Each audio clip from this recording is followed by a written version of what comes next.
Welcome back. We have a new streaming outlet. Let's do the usual thing of me.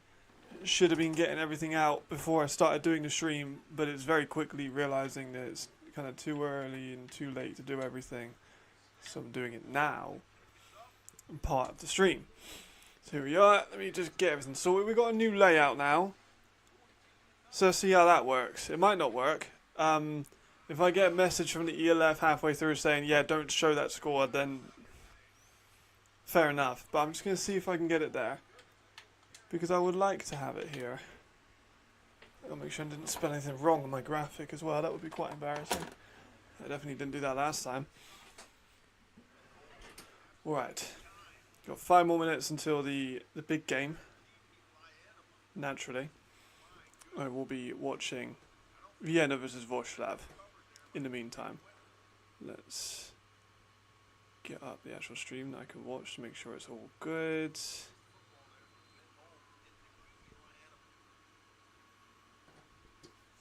Here we are. We are good to go. Here we are. I think that works fine.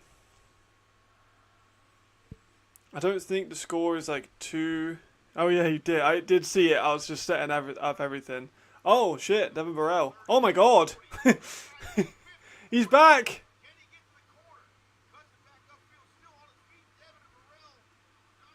Devin Burrell is back.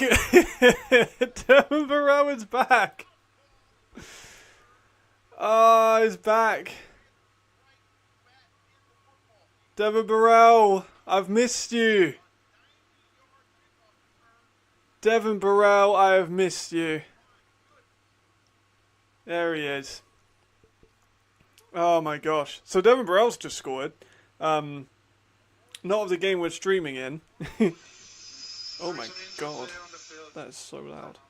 Right, well that's a good time to switch back onto our game. Holy shit, well I can clip that reaction later. That is actually the main reason why we have this set up. Because it's easier to clip reactions so I can get more content out of this thing. There we go. Right, let me quieten that down. Oh my god, the wind. And quiet down that. Here we are. So I'll see in a second if that works. Obviously the scoreboard isn't there yet, but I'm assuming that I won't get sued for having the scoreline, or, you know, get in massive trouble for having the scoreline, because you can't see the game, so I think I'm all good. You can just see, like, the actual stuff going on, so we should be fine. Again, if I get a message at some point, take it down now, then you understand why. But here we go. Madrid, Bravos. Rhein Fire. Part 2. Part 2. I chose this one over Wrocław and Vienna because I do think that Vienna are going to beat the brakes off of Wrocław. Vienna's defense is kind of started hot as well. I'm trying to open my iced coffee while it happens. Oh, I got to put my prediction thing in. Let's have a look. Let me add that poll.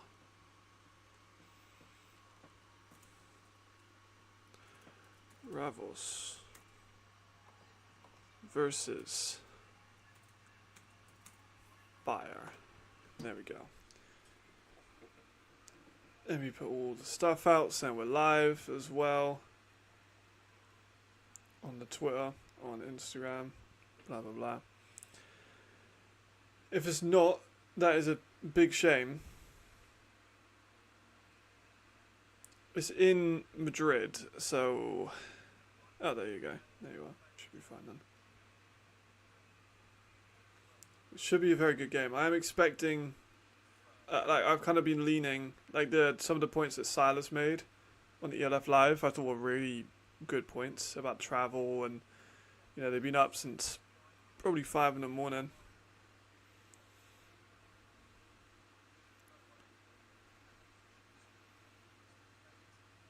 There we go. Right. So I thought they were valid points the sides made, because they're just, you know, long week, practice, get up and go to Spain at like 4 or 5 in the morning, play a football game is it's quite intense. Here we are. Right, kickoff's about to ensue. But until then,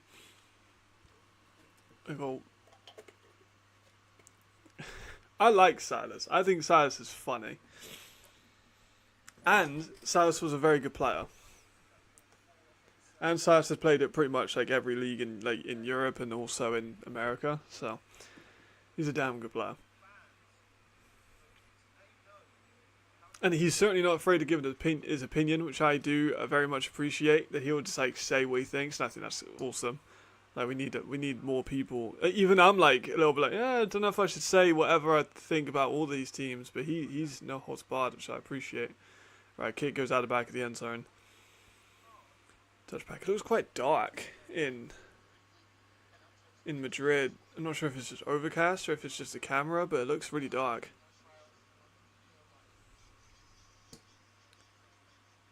Okay, we haven't seen Alessandro Fernandez. Is he playing today? I don't think he is.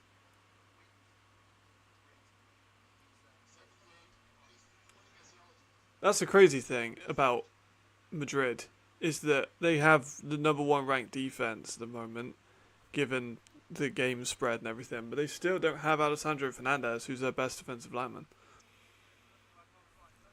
There's Glenn already starting strong. It's about 7-8 yards for Glenn already. Right, score like, yeah, that score's fine. I think that's probably okay. What's up, Jamal? How do you like the new setup? What do you reckon? I prefer it. Because I can use it for more clips. As you, a fellow content creator, can appreciate using different stuff for clips. And I got a scoreboard. I've tried to zoom in as much as possible so you can kind of just see the score and none of the game, because I don't want you'll have to get angry with me. Right, so far it's been 2 runs by Glenn and about 11 or 12 yards by Glenn on both of those.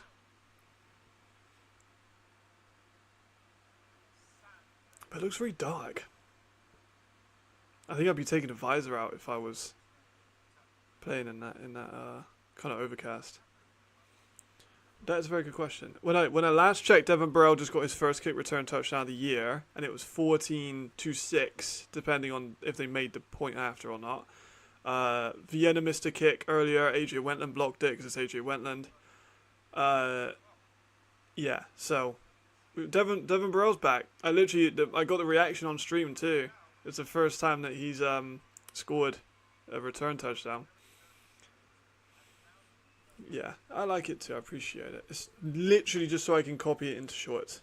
Because I liked making the Glenn one, and I had to zoom in loads on a little square. I was like, I need to get more short content out while I'm making this Chad video, which I haven't started editing yet. I've watched all the tape for Chad. Yeah, he did. It was a pretty bad one. He tried to roll out the pocket and make something happen. It was just a stupid decision. He nearly got picked soon after that too. Another handoff by Glenn. Oh, Glenn for a big one. About 20 yards for Glenn there. They kind of held him up a little bit last time. They're not going to hold him up this time, it looks like. I do want to know what's up with that Alessandro there. Like, he hasn't played at all in any game so far. Offensive line looked better already.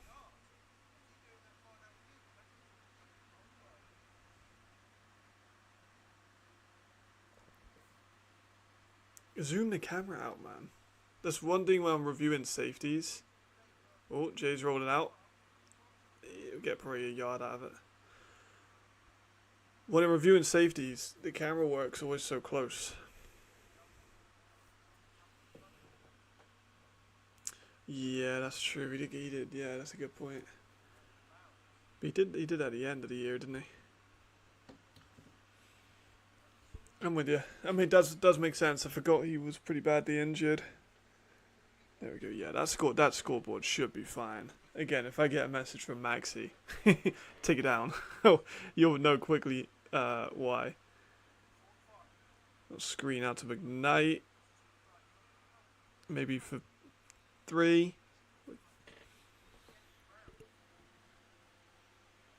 Be interesting. McKnight back in this offense too. You know, they've lost a deep threat. They've gained a slot threat. I mean, Sides discussed this on the ELF live show.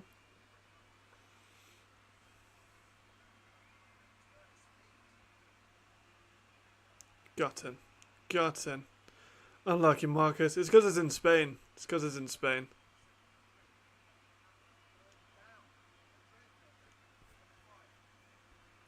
Third and 4. Timeout. Yeah. Third and 4. Timeout. Fire. They're on the Madrid 40 at the moment. So they're marching. It's been all Glenn so far. Only two short screens from Jay and maybe 5 yards.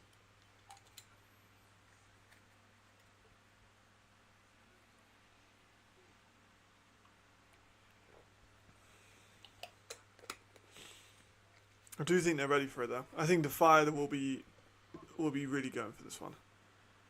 Some people said it was a fluke that Madrid got the win. I probably wouldn't describe it as a fluke per se.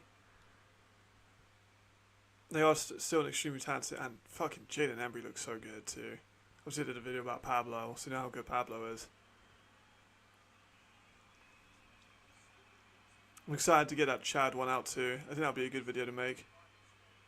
It's just long. Oh, Jay. Looking around, not much. Evades the pressure. Steps up. Unloads right. Deep. Oh, it was nearly picked up by Jay and Embry, but Quofi broke it up. Embry nearly got a third pick against Jay, but not quite. 4th and 4. The pass protection again kind of crumbled. Like Jay looked right, couldn't see any. Like pumped, didn't see anything. Went left, didn't see anything. Went back right, tried to throw it up a prayer to Quofi, but underthrown. The receivers are struggling a lot with separation. Yes, please do, Marcus, please do. Use it on your TV, put me on your TV, innit?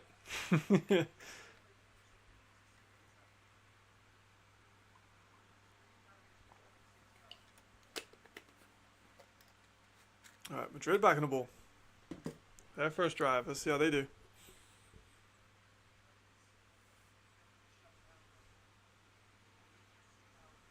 Duncan at Q, weirdest storyline of the year probably so far. We got injuries again on round 5. Lola's out, like literally immediately brought him in. He got injured like a week later. Super unfortunate. Quick pass out to Willie for about 9. That'll be a big one too if they can stop Willie Patterson. That was a problem last time. And the interesting thing is a different quarterback now. Helbig was a big reason why they won it. I'd like to see if Duncan can kind of step up. They're fairly similar. They're not crazy similar, but... And also Obi gets well past the first yard gain, keeps moving. Oh my god, he's too strong. Gets about 20 yards out when he was hit after like 2 or 3 yards, carries everyone for about 20-yard gain. Yeah, he was an offensive lineman when he first started playing football. Can you believe that?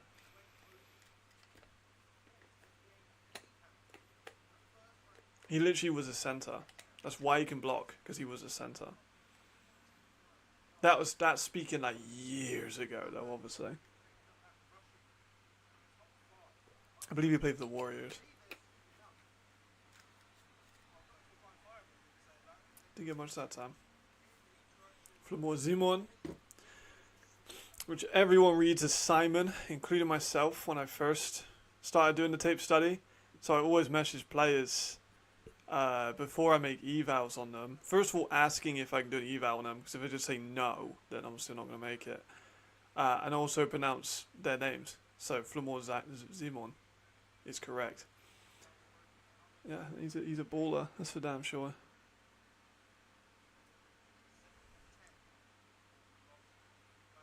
Duncan looking right. Vayne a bit of pressure. Dumps it off to Willie again for another good game. Probably 3rd and 1. Yeah, he's mad impressive. Especially when you consider like his agility and his athleticism. Like, he can jump over people. If you haven't watched his game for Great Britain against Italy in Milan, like 2 years ago, go and watch that game. That was a breakout. It was the first time I ever like properly sat down and watched him. He fucking killed the Italians. And that was when he was still a free agent. So Milan fully could have picked him up, but they just didn't.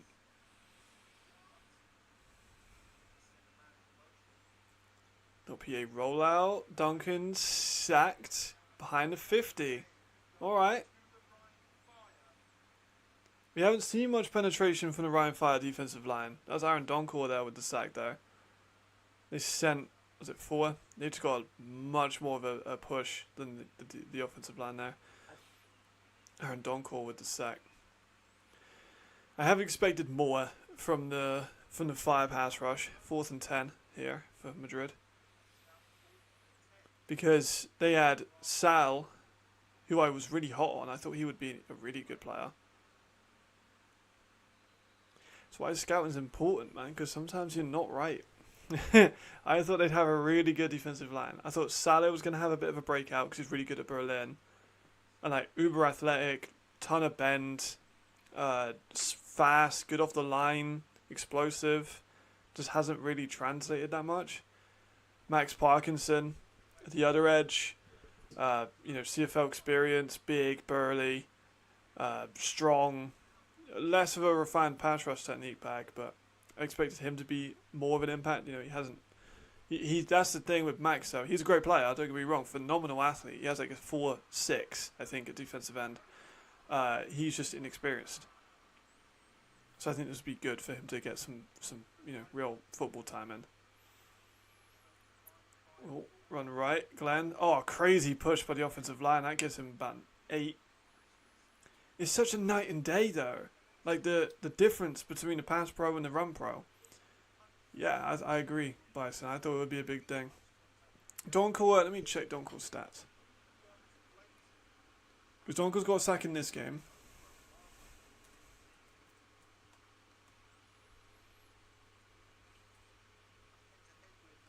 He only has 1 sack in previous. So he's got 2 sacks now, and this will be... there's Glenn again for a first. In 6 games, 2 sacks in 6 games for a guy that had NFL experience is like, it's not great. He's still 29. It's not like he's an old dude.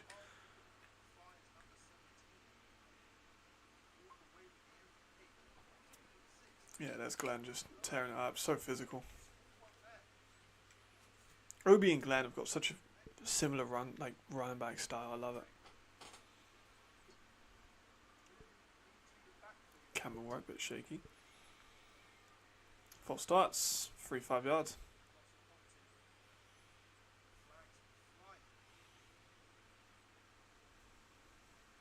ING. To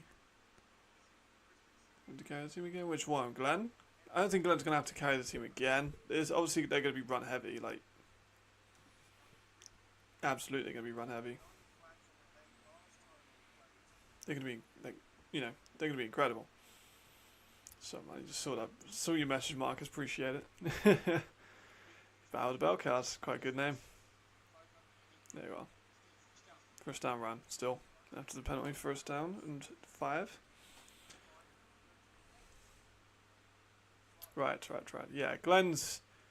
Yeah, oh my god, the running back class this year is incredible. I mean, we talked about Jamal, we talked about receivers last year, and then we talked a little bit in the preseason about the DBs. But we've had so many injuries at DB, like with Tut and with Daniel Wright, and those guys are probably the most, or Glenn for another 10. Those guys were super hyped. I think we just forgot to talk about the running backs. But the off-season was so quick, in hindsight. I mean, we're already at week 6. The off-season was so fast. I was doing so much. I was watching 12 hours of tape a day in some points of the off-season. I'd turn on tape and stare at my screen until it was dark. That would just be the plan. For the running backs, you got Carey, who I knew was going to have a breakout year. I thought he was going to be more used last year, but obviously the Wiegand brothers were in. There's Sergi. Another 6 yards. Let's even look at running backs by team. Almin as well, yeah. Almin I wrote about in 2020. Just saying. Just saying. Before his rookie of the year, I wrote about Jared Almin. Right, let's look at conference. Right, so you got Surge, you got Kantar and Surge. Raiders, you got Bonatti. Munich, you got Tomiwa. Milano, you have Jock now, but you had Patrick Carr then, which was intriguing because he was, a former Division 1 running back. Barcelona, yeah, not really like a statute running back there. Sergey stopped for a couple. Helvetic, again, not really a statute back. They did have Pascali in for a bit, but then they've switched over. Madrid, you got Obi. Rhein, you got Glenn. Paris, you've got... Paris have got a couple. Again, they haven't really got like a standout running back. More of a passing team. Hamburg, you got Humadi, and you got Hart and Canido. Galaxy, you had Sandro, who's been kind of disappointing. Cologne, you got Almen. Vienna, you got Carey. Voslav, you got David, and you got Adams. Another good game there by Glenn, about 7 or 8 yards. Berlin, you had Ali and Albert, but Ali I thought would be better. Enthroners don't really have a tailback that's like big, and then Prague have got Big Z and they've got Tyrese. So we're happy to read my leader. Yeah, inside halftime. I agree, man. That's a good idea. Justin Rodney as well.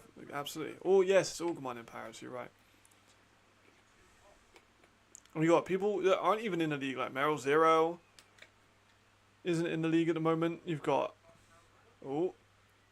I can't see with the camera, but there we go. First down throw from Jay to McKnight for about 10 yards.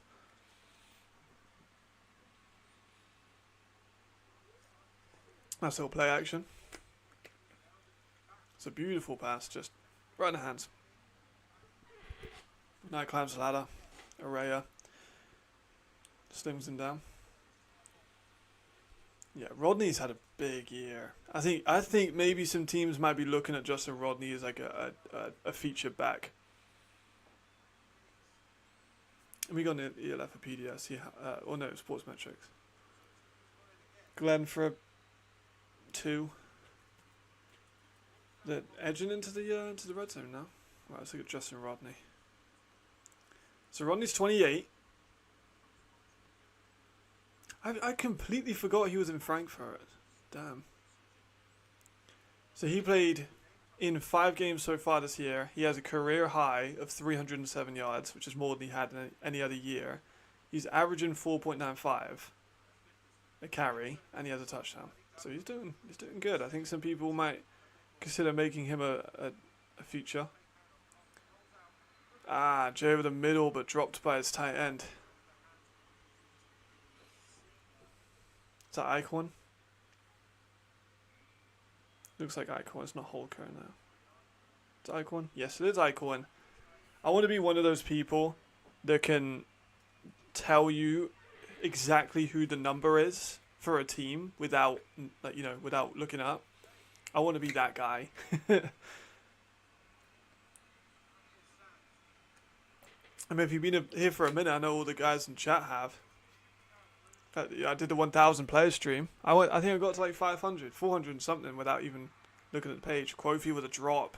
3rd and 7 dropped. I mean, that's the big thing about people saying about Ryan Fire. And, the performances, they've had a lot of drops. Even with these injuries, they've had a lot of drops. It's been a shame. Also, put that up. There we go. We're going to go for a kick. It's on the 29-yard line, what the kick will be from.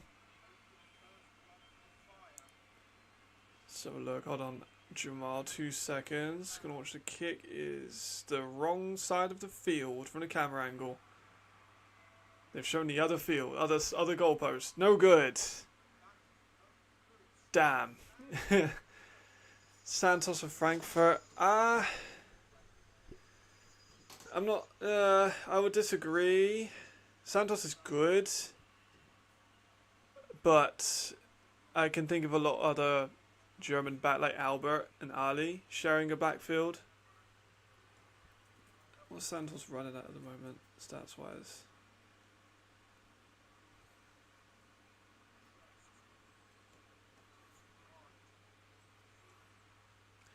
Yeah, he's only got a couple of carries so far. He is definitely overlooked, I agree, but I wouldn't have him as like top running back. Or will he for about 7 or 8? Yeah, pretty much. Welcome back. Who else would I? If I'm Heltovic, who am I signing running back? Because you'll know more about this than me, Jamal. About like the Broncos. Do they have a good running back, or would I have to go for an E? I would imagine I have to go for an E if I'm looking at running back. Bigger short. Ooh, let me just watch. There's another first down by Dwayne Obi. Yeah, I'd have to use bigger, shorter uprights. I mean, like, to make more points, probably, but I feel like it would look really bad if the Europeans had to expand the goalposts because American sizes are too small. Don't get next season because it'd be hard for them to get a good second tier like Roddy and Alman. Yeah, I'd go E. Personally, I would go E. Who would I go for? What, Nico? I'd go for Nico. I'd throw money at Nico Barrow until he joined me.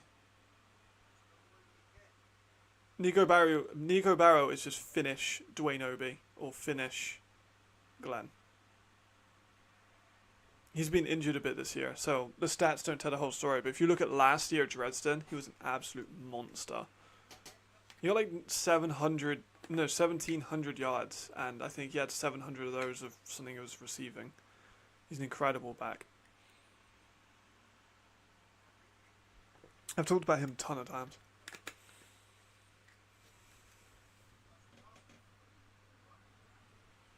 Second down. Passing out. The camera work today is awful. They just scaled away from the quarterback to show someone running a route.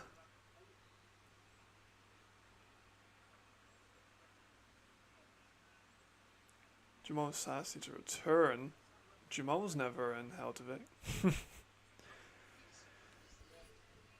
And bring up the boys. I think they're going to need more. I love Silas. He's a great player. But I think that team needs more than just Silas. They need an offensive line. As good as Silas is, I don't think he would be able to run behind this offensive line either. Because, man, are they poor. Very poor. And Silas is a great back. So I think that says a lot. End of the first. 0-0. End of the first.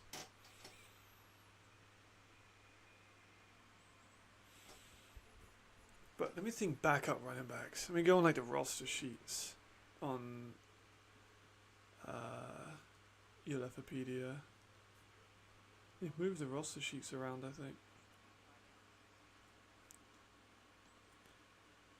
Why have you moved the rosters around the Ulefopedia?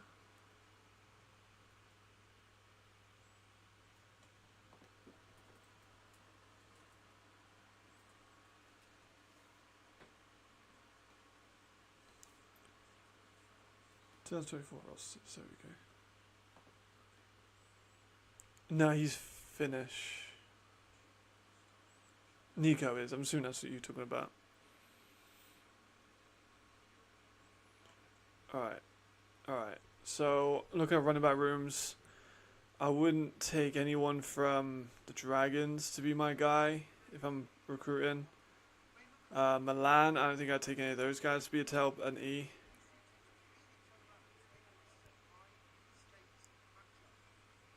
Ravens, I might look at Rodney. I'd just be, he isn't exactly a young guy. I know he's 28, he's not that old, but maybe even someone like Bonatti and Hasselvanta. That could be interesting. I think I've talked about Tim Tonko being a potential star. It's 3rd and 8 now for Madrid. Let me watch this real quick. Looking left, looking right, fires over the middle, broken up. Nicely done. And that's Marc already making an impact.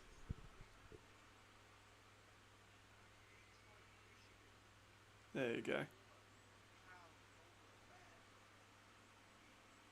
Oh yeah, Zozo is phenomenal, but I'm not sure if he would leave Vorslav.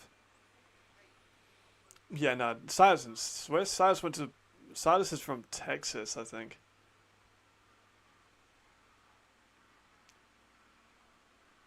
Ooh, good punt. There we go. Fire back on the ball. Tim Tonko is too young for. He's still in the under-20 championships over in North America. Anyone from? I wouldn't take Kai Hunter as an E. I might take Omadi though. From Hamburg. Maybe. Simon Homadi. If I gave him a really good offensive line, could be an E quality running back. I think if he had a very strong offensive line, he showed flashes in Hamburg. Nothing like crazy concrete, but Glenn for another 8 yards. He's picking up exactly where he left off.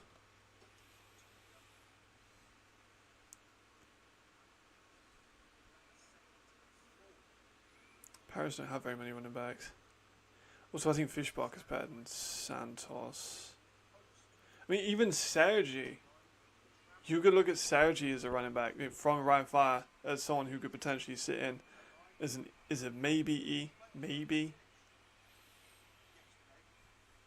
Again, if you give an incredible offensive line like what Glenn has, oh, he nearly broke that one big. I mean, he broke it for like 10 yards, but he kind of stumbled.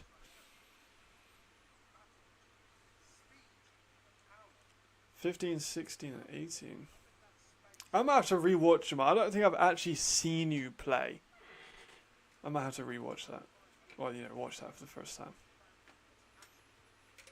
I was a terrible player though, so. I like to think of myself as the Jose Mourinho of American football. There's Glenn. Oh, outside. There he goes for another handful. He's killing them already.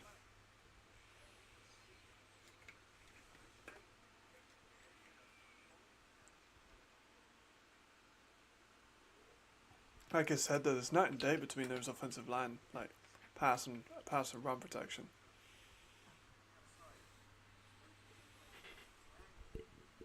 But there is a flag in the field. We haven't actually had that many flags so far. Holding on the offensive line though, so this one's coming back. If I am Helvetic, I have thought about doing like a fixing XYZ team as like maybe a live podcast. That would be kind of fun. It depends though, because I wouldn't want to do a live podcast and like no one shows up, because that would just be sad. But like a live podcast of let's fix this team together, I think would be really, really, really fun. Like we put a timer on it of like 2 hours, and we're like, right, we got the Helvetic Mercenaries. This is our roster sheet. This is our team. This is our needs. Let's fix this. Let's go scouting, kind of thing. I think that'd be really fun. Oh. Flags in play already. Sebastian Bowen, I think that one on. Monton's only averaging like 1 yard a carry though. I don't think Monton's an E-back.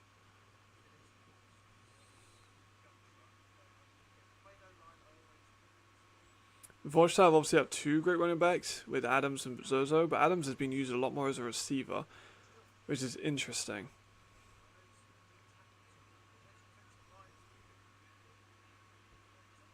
Who's somewhere outside? I need to look at my board and see running backs outside of the 11. I might do that in a minute. Well, Chumo and Silas would be your 2 8s. Sergi with another good run. It was a foul on Rhein, so they went 1st and 15, but it didn't matter because Sergi got 10 out of it. That's what I mean by Sergi could potentially be someone I'd bring in.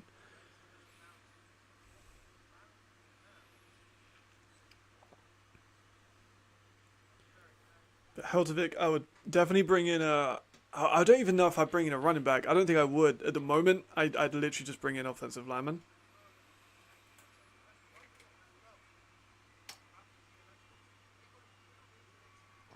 I would consider just signing offensive lineman with a 3-game ban. There goes Glenn for another hard 4 yards, maybe. The Panthers scored a punt return, a kickoff return. That was the last time I saw them on the field before I went onto this stream.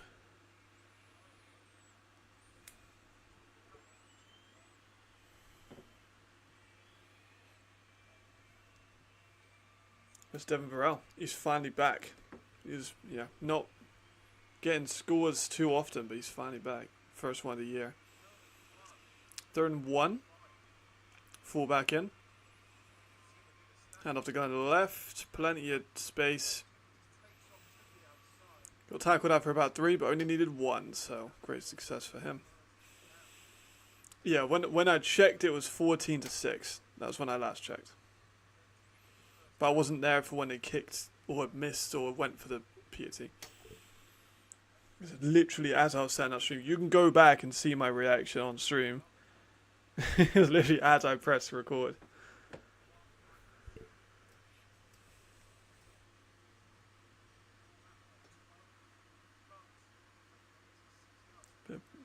Miscommunication.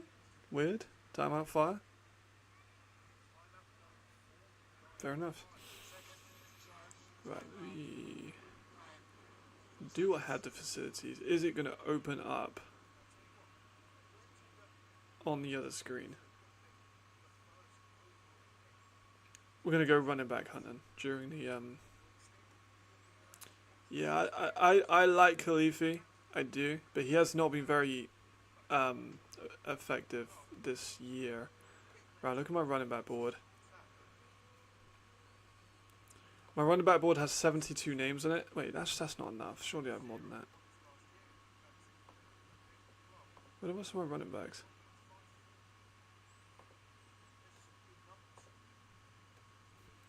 I swear I have more than 72 on there. I should have more than 72. I'll just sort that out later. Who is my highest graded European running back? Let's have a look at that. I haven't been grading as much recently because I've just had small tasks to do. Also, 1st and 10, Rhein.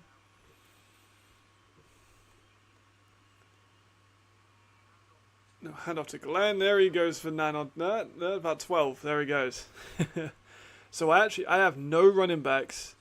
I think it's one of the only positions in Europe I don't have a running back listed as a 5. A 5 is like a key player, basically play on any team. I don't have any running backs in Europe as a 5.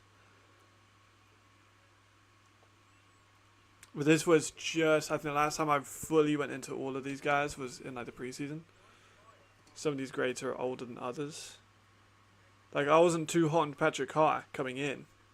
Just off my grade, I wasn't that hot. It's Glenn for another 4, 5. Oh, they're getting back into it, damn. Cameron Madden, he's American though, isn't he? I'm not going American running back. Personally.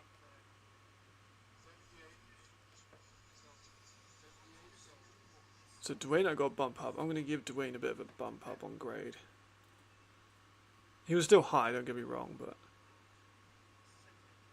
Humadi I had probably is a bit too high. I think I'm a little bit higher on Humadi than most people. Oh, ball's tipped. Oh my god, it's going everywhere. There we go. Oh my goodness. Jadrian just got a pass breakup on his own pass. Oh my god. Look at the replay. So Jadrian tipped by the defensive lineman. Ball goes back up and down into the defensive lineman's hands. And Jadrian's the one that knocks it down. Holy shit.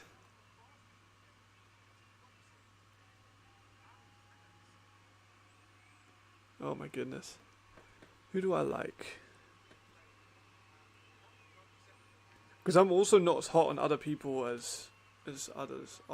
3rd and 5, Glenn gets 6 because he's a monster. Like there's some running backs I'm not as hot on as other people are. Especially in the GFL.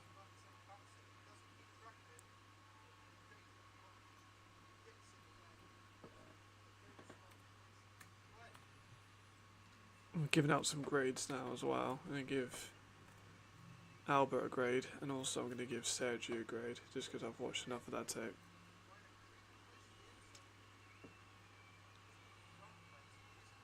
Another run. Bunch of space. There he goes. Touchdown, Glenn Tonga. It's inevitable, really, isn't it? It's inevitable, really, isn't it? There was so much space. Just run right. The offensive lineman stretch towards that. Create some great angles. He breaks 2 tackles. Nice. Easy as you like. Yeah, it looks like it. Honestly, that's something that happens so often with Berlin. I don't know why, though. Like, it was so weird. I'm not sure if it's just unlucky or what, but wild. Here's the kick. It's up, and it's good. 7-0. 7-0. I don't have to put scores in the chat anymore. That's another bonus. The commentator just said, "How do you stop Glenn Tonga? You just stack the box with everyone." You get Rhein from Elden Ring. That's what you do. So patient as well behind the line. Right, let me get back to my running back board. Yeah, man, why are so many players missing? I feel like I've got a lot more than 70 odd running backs on this board. But as for unsigned, my highest rate unsigned one is Silas, but obviously he's made sure that he's only going to come out of retirement for the right ones. I do like Mike Gelati from Schwabisch. He's a bit older as well, but he's a very good running back. That's like kind of all of them. Abel's a good running back from Yui. He's just injured a lot. Merrill is now a free agent, of course. Sam Oram-Jones was at Prague for a bit last year. USC and Vanderbilt running back. There's a couple guys that are young in the GFL, so, but they're not as easy personally. Let's have a look. Surprised, yeah, Tonga time, man. It's Tonga time. Berlin fucks up so much. Vienna defense is outstanding. We've been saying it all year how good Vienna's defense is. And no passing game, which is interesting because I was more of an Epler fan. Duncan gets about 6 yards on a run. I'm kind of more of an Epler fan than a Holmes fan, I think. I know Alex might not be happy with that, but I quite liked Epler. I have no idea what that means. To be honest. No idea what that means.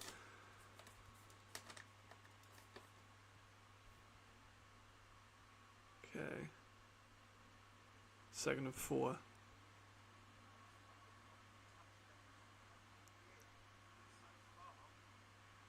There we go. Look left. Oh. He was going to throw it, roll out, got maybe 3, so 3rd and 1.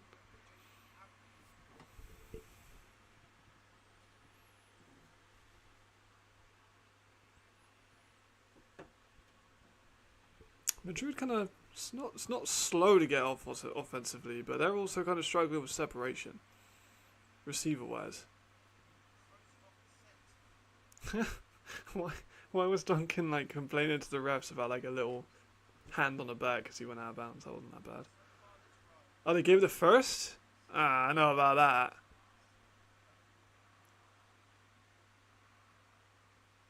Little fake, but he's absolutely ravaged for pressure. Dwayne, what a catch. Oh my god. He's a third down back. How are you making that catch as a running back? That's a catch a lot of receivers can make.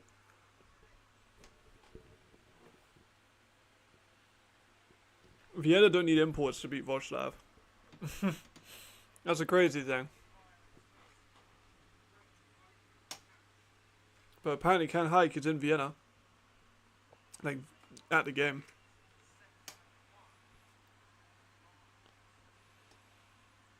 Where are you? But they missed a kick earlier. Oh, there goes to Obi again. Yeah, they missed a field goal earlier. So, PAT's not a problem for Tatic, but a field goal was blocked. That was by AJ Wetland, so, you know, AJ Wetland is incredible.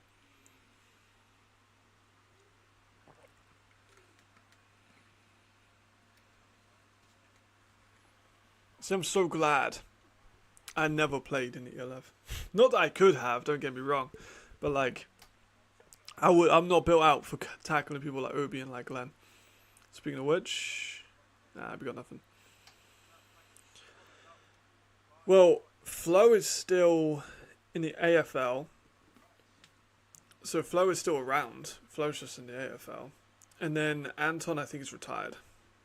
But I've talked to Anton a bunch of times. Anton's someone I would consider a friend. So.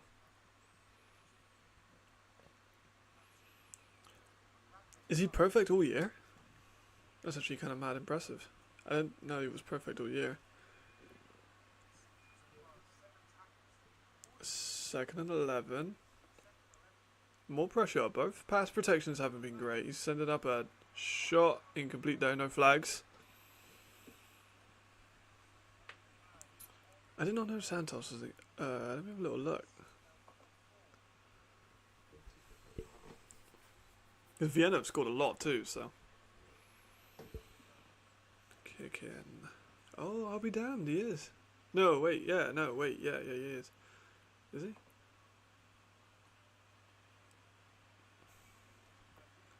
Are you at Tasic? No, Tasic has missed a bunch of his PATs. Aldous is 19 for 19 in Poland. I was going to say, because Tasic just struggled, which is weird, because uncharacteristically. Good gain there by Flores. Not sure if it was enough for a first there.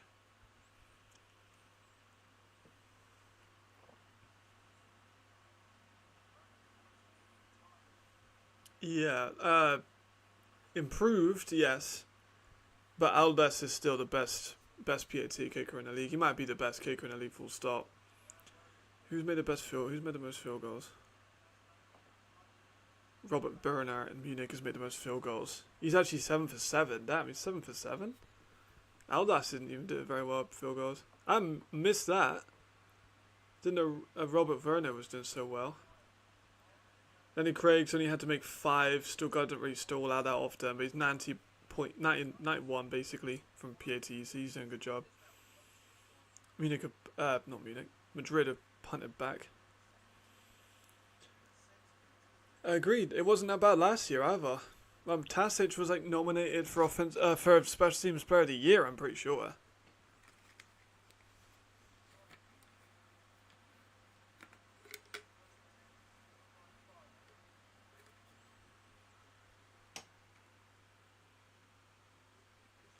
Oh. Glenn for maybe 3. Especially the offensive line that Vienna have too. You wouldn't think they'd be struggling in that regard. Just a bit of bad form, I guess. Even Herbal has been pretty poor for Berlin. I know he was injured, but 2nd 7.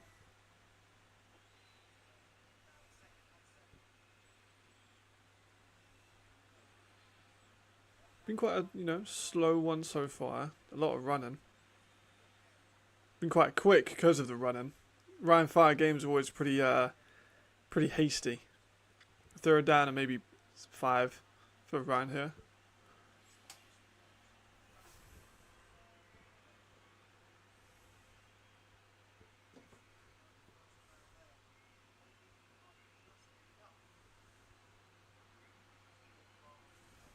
Noah Traore scored again as well. Noah Traore, my Rookie of the Year favourite.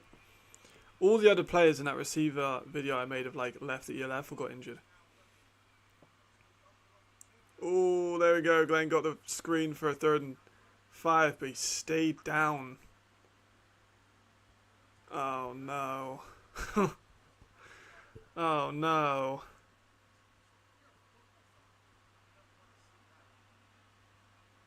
Took 2 hits. Didn't look like a overly bad hit. Hopefully he's just take a few plays off. Take the rest of the half off. We don't want to hurt Glenn. We want to keep Glenn safe and fine. 3 minutes. Just there's Sergi. Good run for him. That's 617 yards. That gets him into Madrid territory with 3 minutes left and 1 timeout. It's pretty good.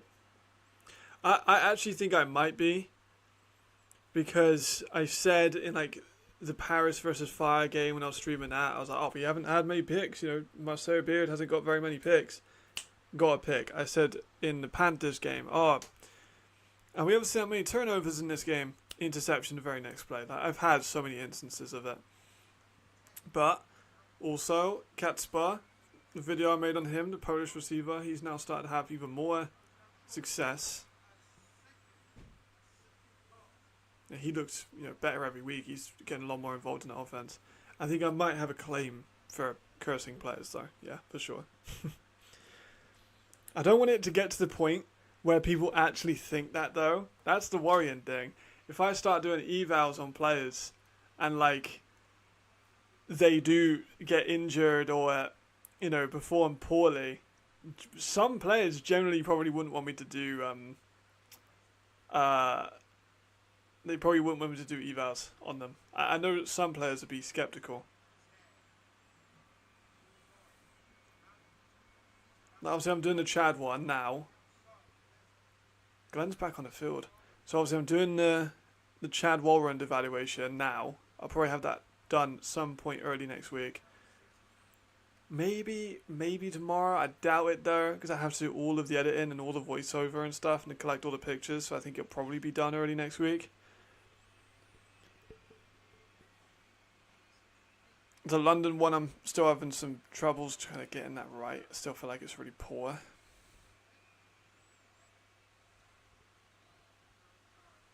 But if Chad starts playing poorly after I make that video, then you know why. 2-minute warning.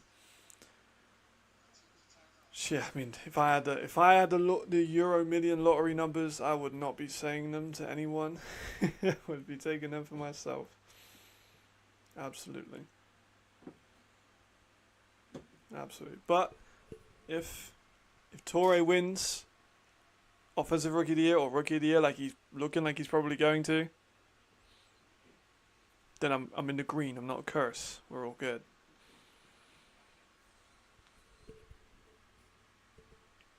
And he looks so good. How many yards does he have so far? Let me have a look. He's got a couple hundred.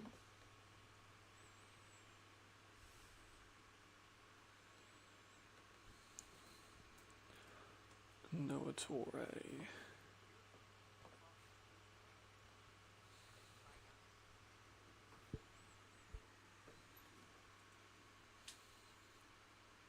Yeah, so he already has 281 yards and a touchdown. He's improved that, so he's gone over 300 yards in 6 games. He's probably on track for about 500, 600 yards, which for a rookie is very good. So I think I'm sitting pretty with that prediction. That one I'm alright with. That one I'm doing pretty good. Yeah, he got hit hard. I think he's okay. He did come back on the field only a few plays after. And Glenn's tough. Like, Glenn's really tough. So I think he should be okay. Hopefully, anyway.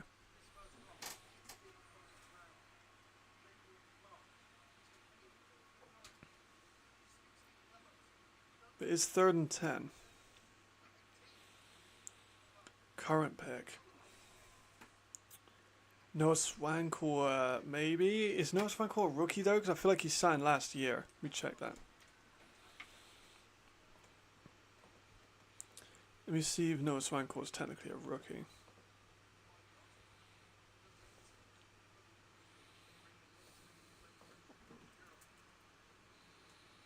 Noel Swankle, sorry, not Noah Swankle.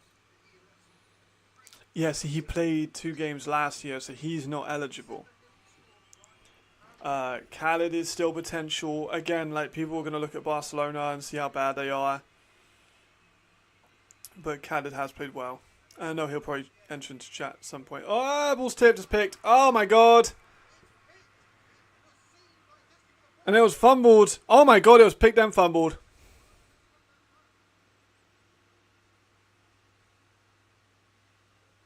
Hold on. Hold on. Hold on. Let's have a look. So, off the hands of Tonga, into Castaneo's hands, the linebacker. They cut away to a different angle. So, tipped, picked, Castaneo. It looks like Yasser Raji forces the ball out. And then Fire get the ball back. So, still first down. Fair enough. None of that matters. None of that matters. Yeah, right. Rookie of the year. Rookie of the year.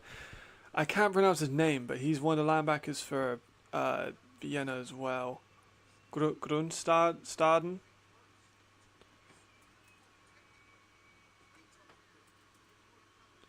There he is. No, it's not him.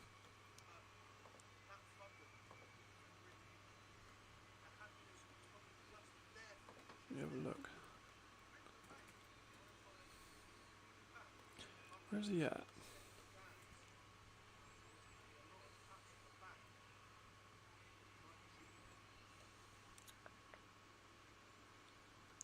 Where is he? Or is it maybe Raiders? Oh. Oh my god, it's picked again!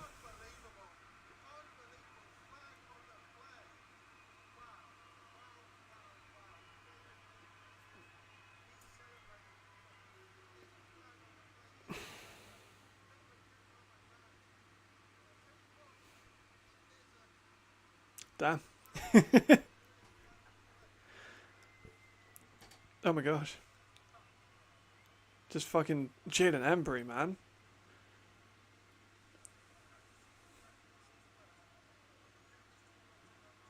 Oh my god. Jaden Embry might be the Ryan Fire's worst fucking nightmare.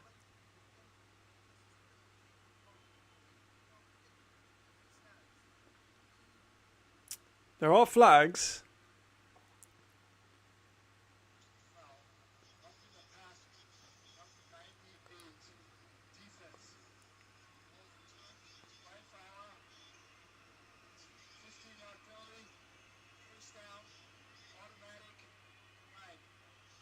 First time Rhein didn't count. Oh my god, it didn't count. Yes, I think so. I might be blank, I might be getting that wrong. Because when I searched it up, he was a 42-year-old lineman.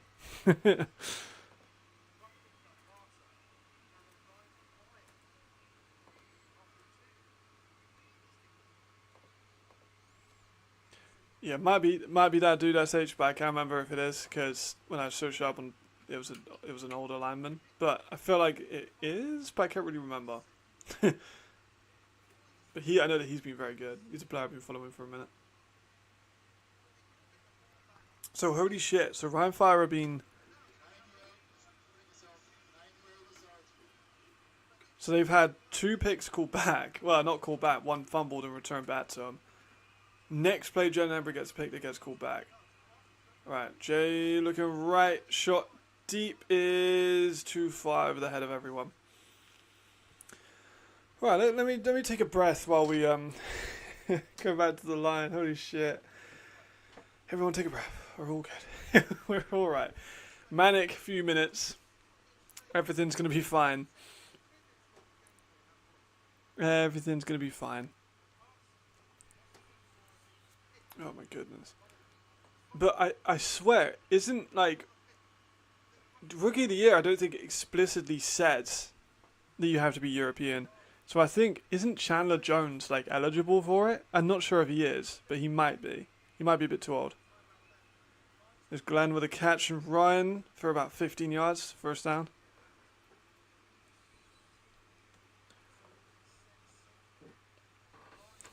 Yeah, he might be a little old for Rookie of the Year. I must be getting his name confused with, oh my god, 1, 2, 3, 4, 5, 6, 7, 8, 9, 10, 11, 12, 13, 14. I have 15 messages from one person about that play. Let's have a. Why have you got Jack Mangle as your? No disrespect to Jack Mangle. Why have you not got Riley? Riley is playing against one of the worst teams in modern ELF history. Well, you know, it's 4 years old. ELF history. I know you don't want to, you know, I know it's you guys. Does it say that in official rules? You're probably right, but it'd be kind of funny if American came out and got Rookie of the Year. I'm trying to think who else is a rookie. It's such a weird. Who is eligible? Because I had a list of eligible players and I can't remember some of them. Third and 8. Screen right, Sergey. He gets a first. He's through. I've been saying, man, he's possible E player. He could start a lot of teams. I've been saying this, man. I've been saying this. Sergey's legit. Sergey's legit.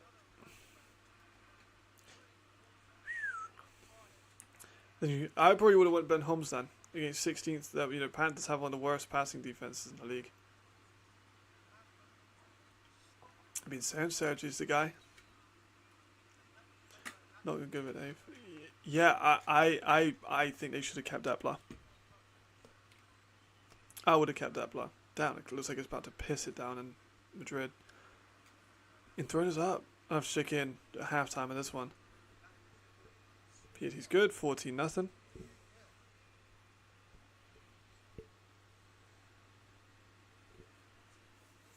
Damn. Okay.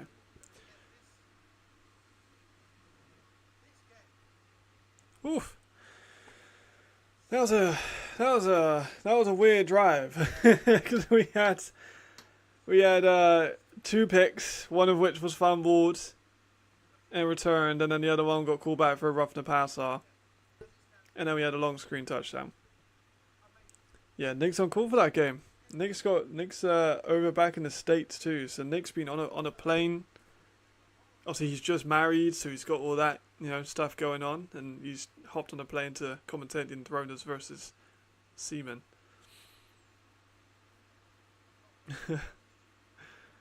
Van Stanton's a decent kicker. He's not perfect, but he's pretty good. 14-0 at half. They go for a squib, but I don't think that's going to count because they go 10 yards, whatever the rule is.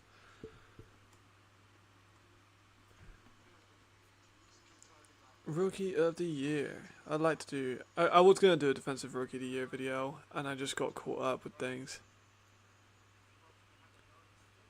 But I did give Khaled the Rookie of the Year. He was the person I gave it to. Because no, I would have given it to Noel Swankor, but he wasn't eligible because he played like 2 games the year before. Heldvig got no one who's like a Rookie of the Year contender. Ravens, I don't think anyone who has a Rookie of the Year contender. Raiders, I don't think I have anyone either. There's not been. I might be wrong. I don't feel like there's been a lot. Oh, Marco Vidakovic might get it. Maybe. If he started kind of later. Oh my god, picked again by a defensive lineman. Holy shit. Oh my god, go. Big man plays. Big man plays. Fuck yeah, big man plays. Felts. Big man plays. The D tackle picks off the screen and gets running. Go all the way down to like the 6, 7, 8 yard line. Let's fucking go. Oh, I love big man. Big man plays. Hell yeah. Hell yeah. That was such a good like awareness play by him. Holy shit. People should have signed Torre. You know, like I said, Torre was a player that people should sign. I was hot on him. I've been hot on him for years. With Europe's Elite, he's very popular with Europe's Elite like staff. Very popular. Some people that I know, they're extremely good at their jobs, very reputable, think that Torre is an IPP potential player. I'm not sure because size-wise he isn't like NFL standard. Well, he's NFL standard, but he's not NFL exceptional. But you know, people I have a big fan of their ability to evaluate players have said that they think he could be IPP quality. What's up, Alex? You doing all right, man? We're literally just talking about Vienna, man. I'm good. I've just seen a big man near touchdown. It's going well. Yeah, he's a little older. He's 22, I think. I'm talking to those said people now.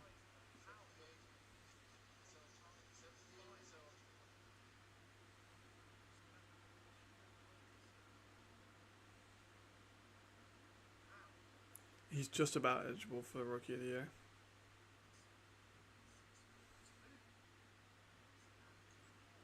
I think he's 22. Isn't he 22? Let me check again.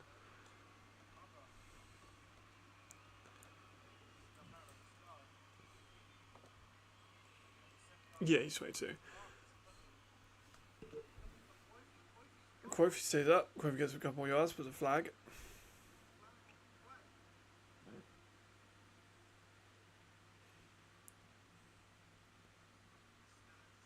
So now I'm talking to those people about Torre as an IPP guy because it's coming up in the chat. I think he's a bit too small for NFL teams to really look at him. Like, he has length, incredible length. But, you know, he's 190 pounds, 6'1", so it isn't like gonna pop unless he runs like a 4.3. NFL IPP aren't gonna look too much. He's kind of slender, you know, not like skinny, but he's slimmer build like myself. But I'm 6'3" and I'm 200 or one. I'm about the same size as Torre. I'm a little bit taller.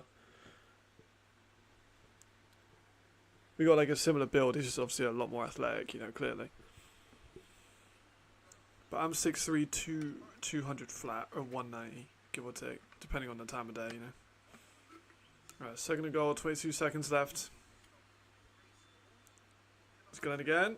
Easy work. He's in. Nicely done. Wasn't even surprising. I've been saying if you have one carry or 1 yard, I'm giving it to Glenn. There's a perfect instance of said happening. And it all became off of a big man play. So just like that, Rhein fire. 20-0 up. Here's the kick coming up. Unless I have a really weird block punt or block kick here. Oh my god, it actually happened. It actually did happen. Alright, so I don't think I can get safety and it could be 22. That's quite funny though. I think I don't think that counts as like the curse. But that's pretty funny.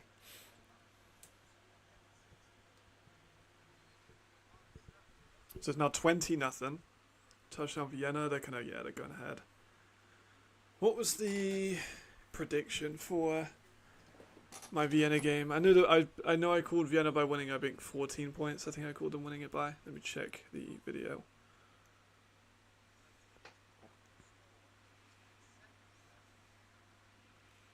It feels weird watching my own videos because I have my stream on the background just so I can make sure nothing goes wrong with it. And I have the chat in front of me. So I can kind of see myself a few times. But let me have a look at what prediction I gave.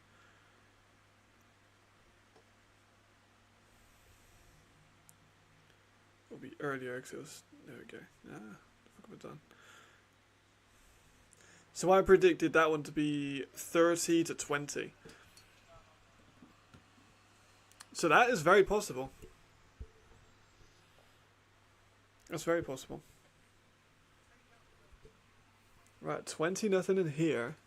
I said 22-21 just because I couldn't decide who I wanted to win, but I did go Rhein fire.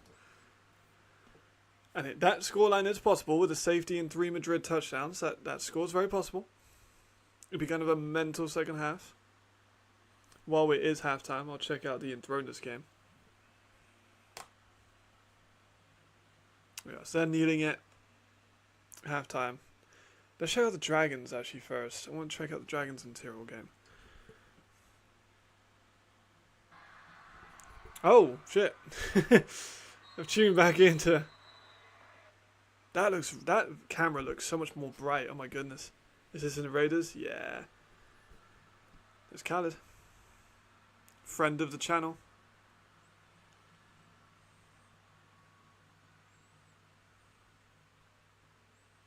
Doesn't look like whatever happened was good. Let's focus on Khaled after a big play. Let's have a look. Oh, it's cut away from the play, unfortunately. We'll never know until I review the tape after the game.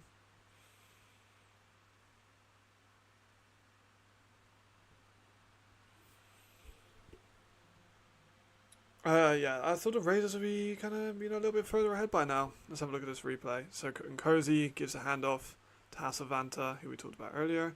Okay, Khaled's want to chase him down.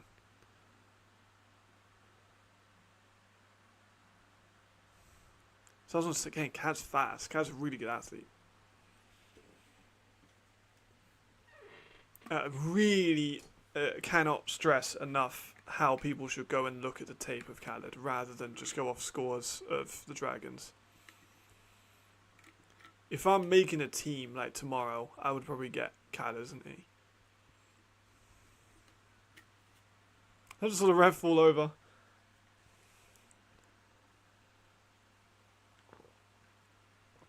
There it is. There we go. Touchdown Raiders. Right through the middle. I called them having a good run game. I said it's going to be a run game centric thing. They have the best rushing offense in the league, and Barcelona had the worst rushing defense in the league. I said this would be a thing. Stats don't lie, people. Stats don't care about your feelings. It was Bonatti. Nick, you owe me. Nick owes me for his fantasy. Nick owes me for his fantasy. I told him to go for Bonatti. Live on stream. There's video evidence of it. Video evidence of that one. That's a fact. Right. So the kicker for the Raiders is kind of being poor as well. You kind of expect him to be better. Right, let's go into Voslav and Vienna. Check that one out for a second.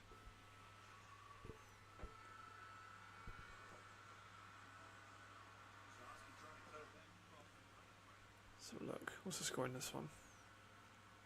Oh damn, 31-13. Well, there goes my scoreline prediction. That's kind of tough.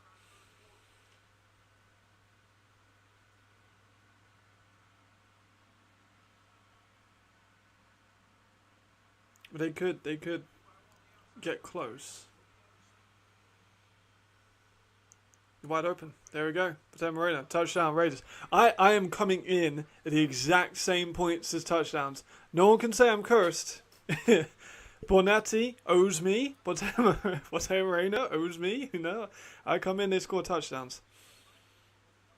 There's no coincidence. The last 2 games I've checked out, both people have scored immediately as I come into the game. I'm just saying.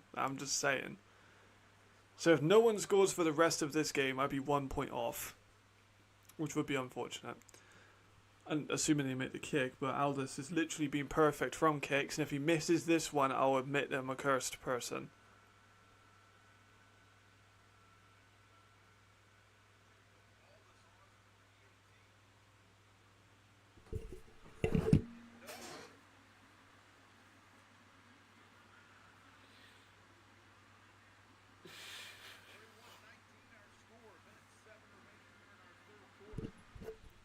He fucking missed it.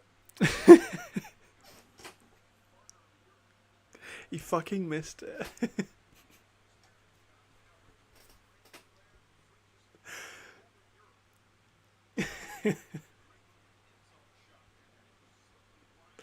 For fuck's sake.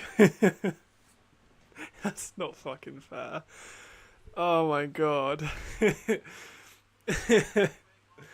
Oh, that's tough. Fair enough. Well, I mean, there you are. Fair enough. I'm cursed.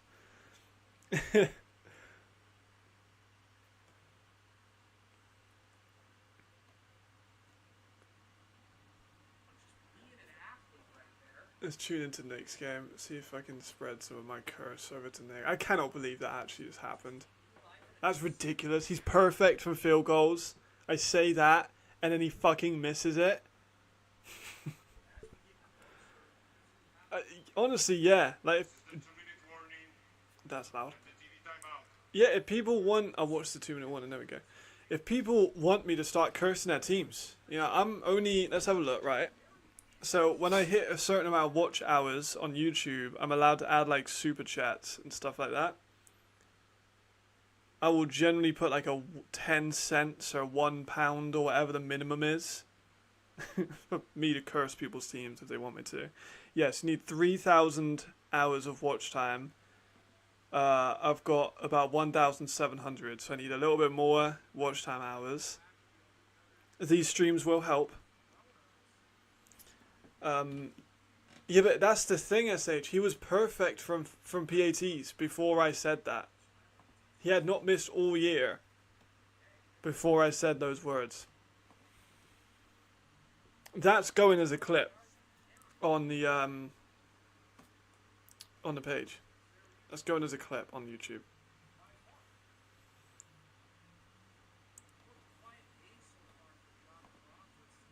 Yeah, he attempted 99-19. I'm sure during this game he probably made all of his others.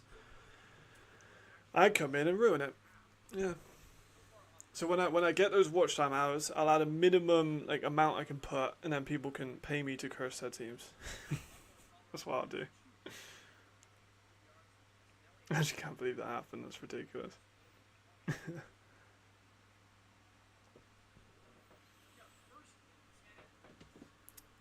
Alright, Milan could score here though. They got 2 minutes. They got 1 timeout.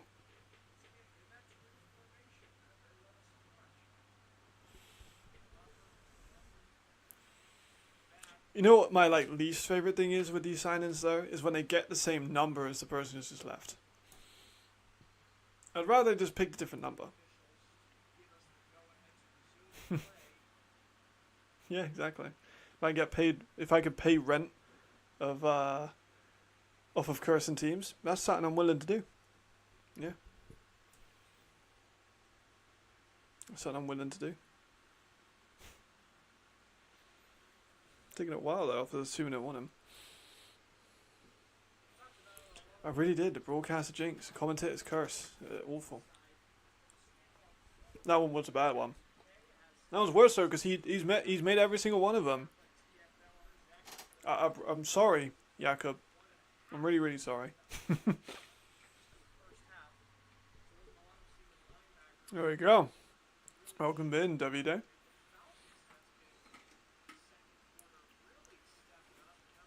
I'm glad you like it.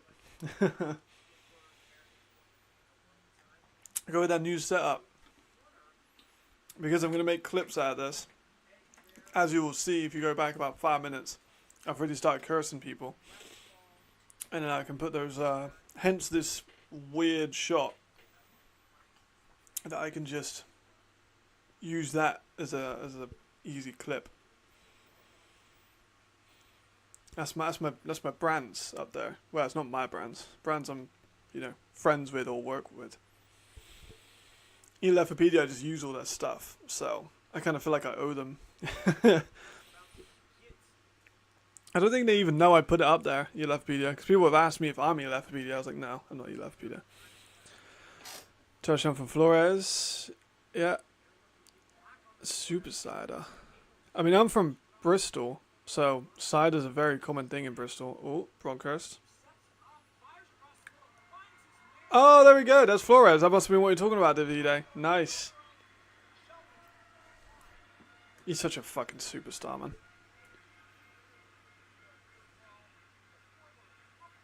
That video I made about him, I might need to revisit it. I feel like it's aged very well. That's the thing I love about those video evals, is some of them age like fine wine. Let me have a look at all the players I've done evals on. So, the Pablo Arroyo one is aged tremendously, and I think is one of my most viewed. I think it is... No, Flores Calderon's my most viewed one. Actually, technically Marco Schneider is, but that was like 6 years ago. So, Pablo Arroyo one's going to age well. Catspus one is aged very well. The you need to watch for these player ones that had bias in it before he kind of popped off.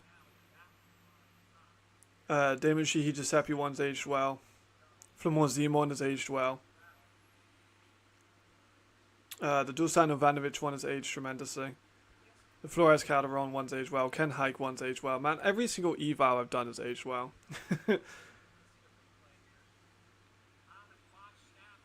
Oh, Bosch Snap too. Fucking hell.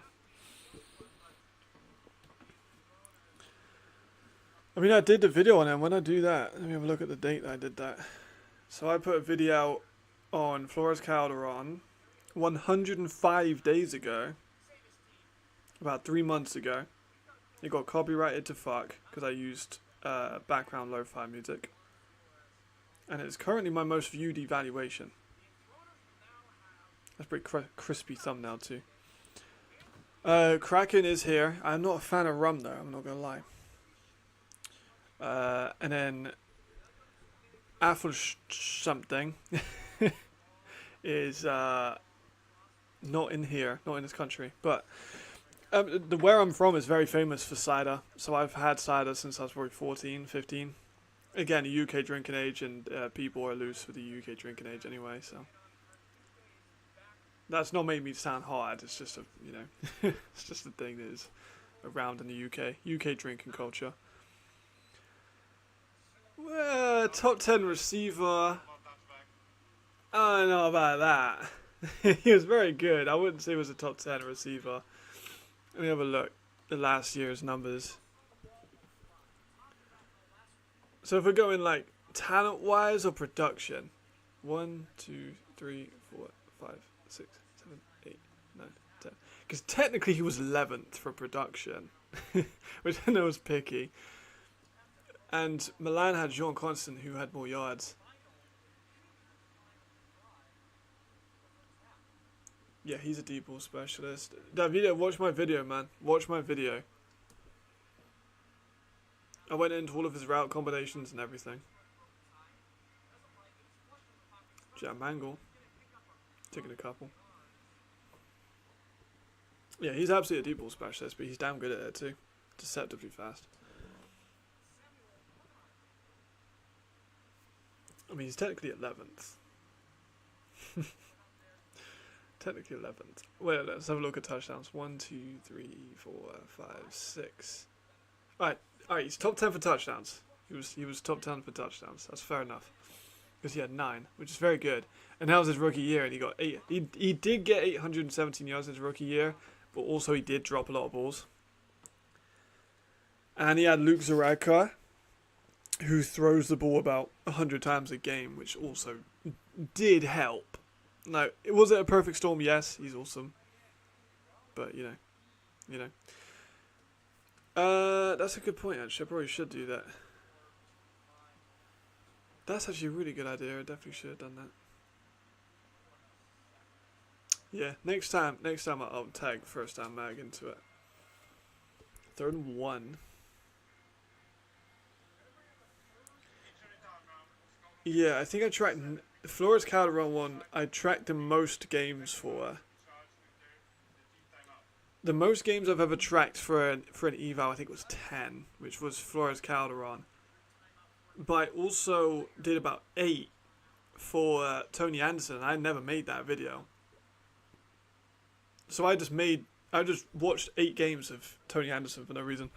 Let me check back on Rhein. I completely forgot to do that.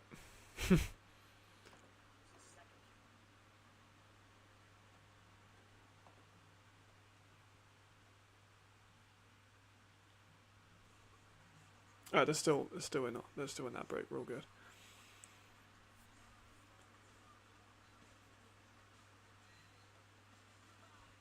Oh, keep an eye on that though. I don't want to miss any of that one. I'll go back to Milan.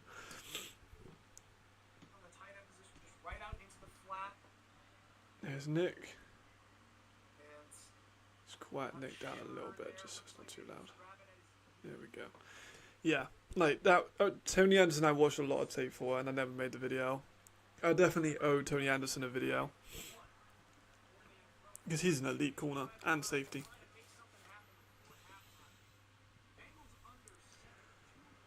Quite possibly, yeah. Quite possibly. He's been tearing them up. He's got a couple touchdowns already. He's been killing them as per.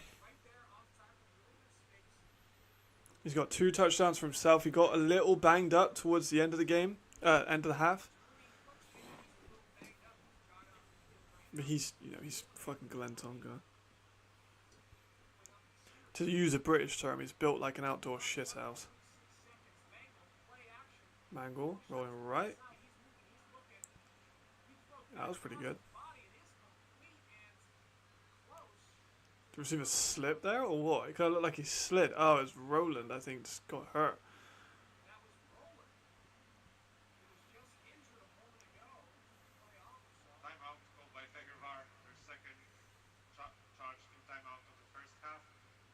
Oh, he just fell over. I think he got hurt. Damn, weird. One, I think maybe 100. Probably, maybe. He's definitely got at least 75, 80.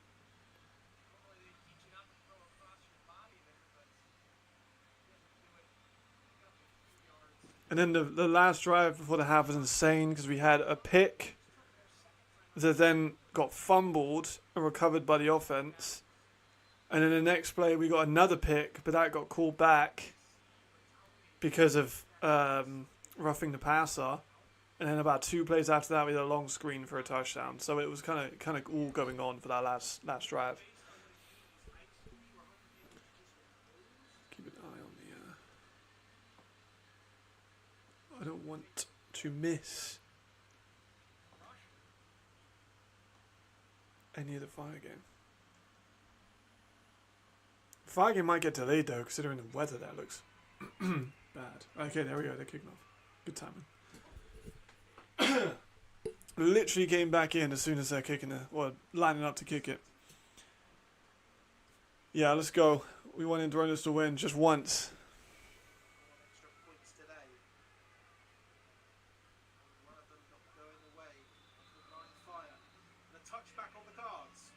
Right, commentary is very loud. I need to comment that down. Still talking about No Torre with the people that are big fans of him. Alright. Second half. Why is... There we go, that's weird. Why is that like...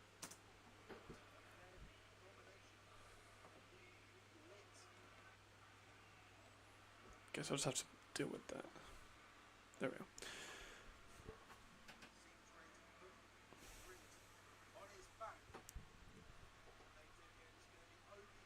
There's Obi.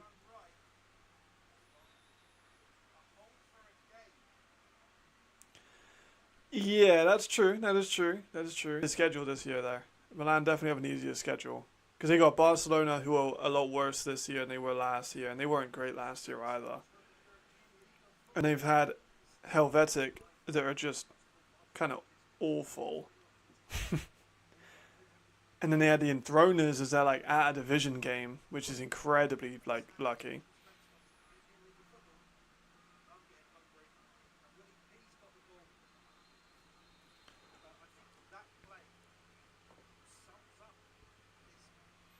No, we're all good, we're all good, we're all good. We're alright. Currently alright. We got no text about the scoreboard, so I think we're okay. I think we're alright. Hopefully we're okay. Have they got Burgess playing Santa? No, God, okay. I was gonna say. 3rd and 1. Duncan's a big bloke, so he'll be fine. Yeah, there he goes. I'm gonna open up. Actually, no, I've still got my not sponsored almond iced coffee that I drink about 4 of a day.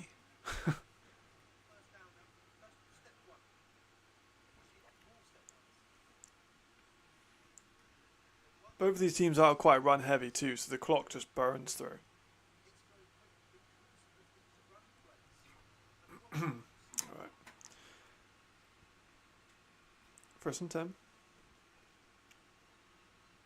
Fake the jet, give the handoff to Obi's got nothing. That run defense is looking improved. Not that it was bad, but you know, it's looking real good. Looking real good.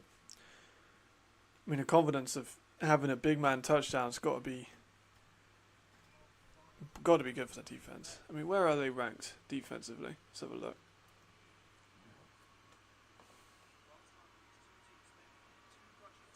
Where are they at? Right fire. There they go.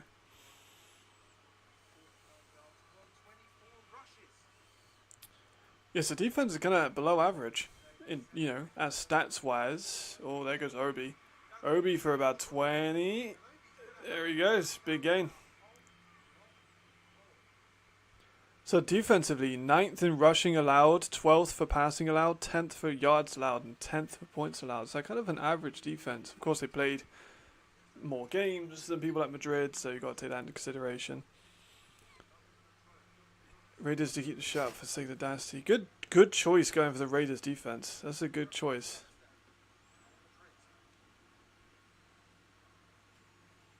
Even going for the Fire's defense would have been a big one. They got a pick today.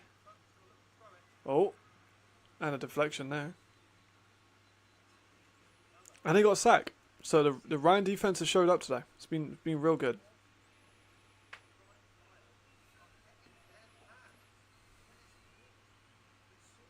Like, Rhein have been kind of locked down, I'm not going to lie. Sack, a pick. Even Madrid's team have been really good defensively. They've got 2 picks today.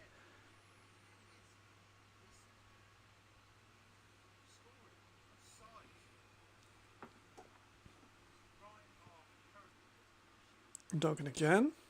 Pressure. Rolling out. Going up the middle for maybe 6 or 7 yards. It's going to be a short and kind of medium. Did I say short and kind of medium? 3rd and short to kind of medium. 3rd and 3 officially. I forgot. I have the fucking ticker. I don't need to explain this. I'm so used to explaining the down and distance because we haven't had the scoreboard up. Because A, I don't know how to do the graphics for it. And B, I'm not sure if I would get a text halfway through the stream. Alright, throwing again. Heavy throwing start. Find space for Obi in the middle of the field for a good gain of about 5. Nicely done. Very Glenn Tonga-esque there. As, again, just finding space. Those two are always going to be compared to each other, though. Because, British backs, both run the same, both have a pretty similar skill set. Both are top of the league in terms of rushing yards. So naturally they're going to be compared.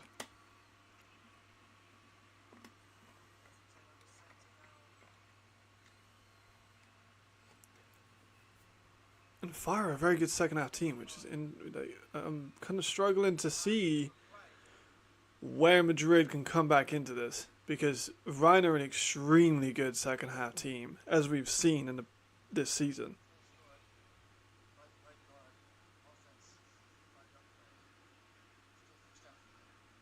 Madrid have had quite a slow drive. They've just had a false start there by Burgess. Another Brit. There's a lot of Brits in the league, though, to be fair.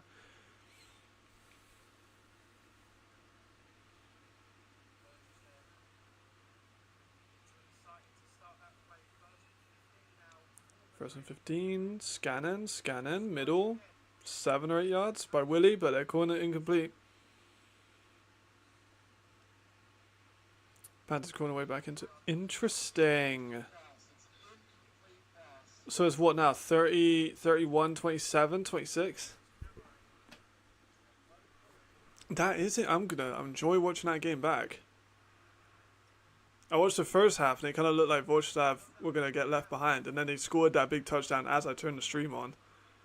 So you've got that at the start, which again is another clip I can use. So, more the better. More content for the people.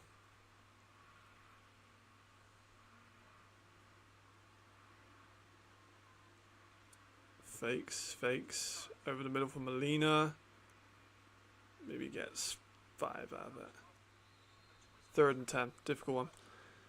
21 to 31 rather. 25. That's getting close. Maybe Vienna might fall in the power rankings. Actually, then again, Madrid are also losing. I need to look at my power rankings and see where teams are going. Obviously, Rhein are going to move up if they get this one. Yeah, I saw both the touchdowns. Torre got one, and so did... Who got the other one? I can't remember. I can't remember who got it first. And then Burrell got the return. A draw. On 3rd and 8, maybe gets a yard or 2. They're in field goal range though. We can see points on the board here.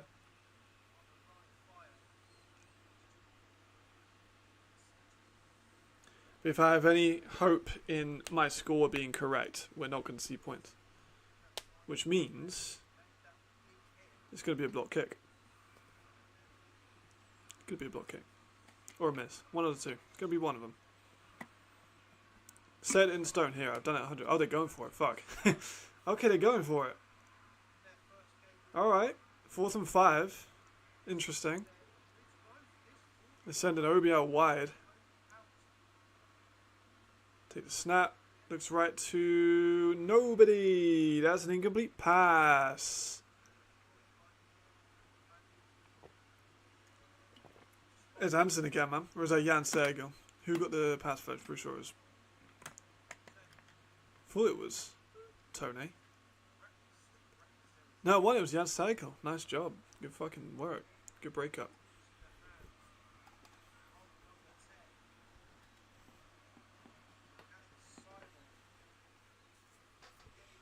So that's how I know I spend too much time watching tape. And like looking at player names and stuff like that. Because I can just know that Cyball just from looking at him.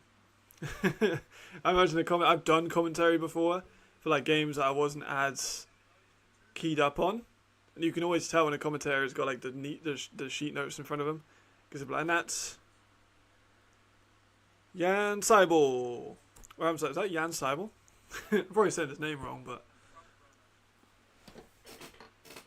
Same with I knew when he got the pick, I knew it was Castaner. Just because I watched a stupid amount of tape. It's a blessing and a curse.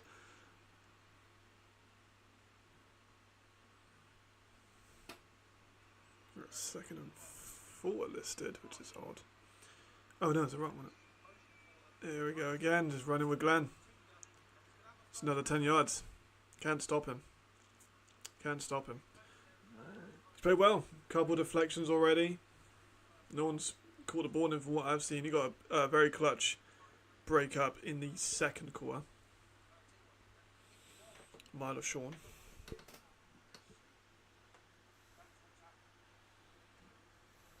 Very American name, Milo Sean.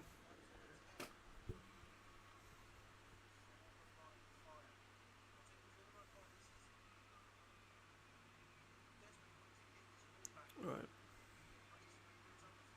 Sending Glenn over. Sending Yesaraji in motion, which is terrifying. It's going to be a pass. Jay goes up, gets hit when he goes. Oh, what a catch. Oh, but the ball came out.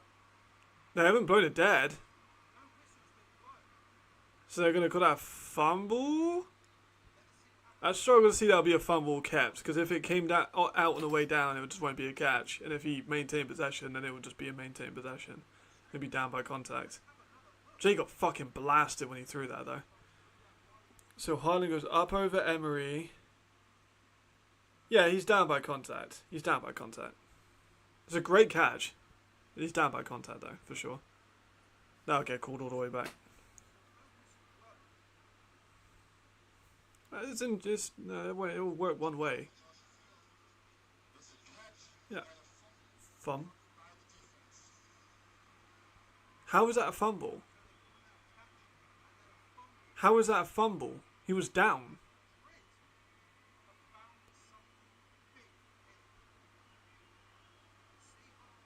How the fuck is that a fumble? He was down on the floor. That can't be a fumble.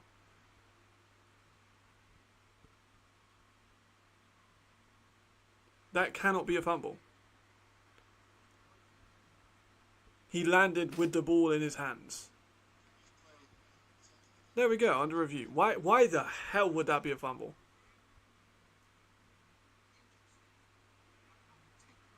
If they call this a fumble, this is the worst call in ELF history. Because Haaland goes up, catches the ball, comes down with it, lands with the ball in his possession, is very clearly downed by contact. Emery rolls over him and the ball and his helmet come off. But like, it's very clearly down by contact. I don't see what's... It's clearly down. If they call this, I swear to God, if they call this.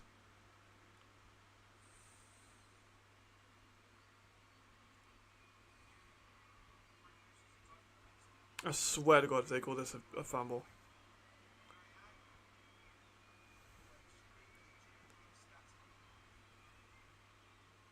It cannot be a fumble. It cannot be a fumble.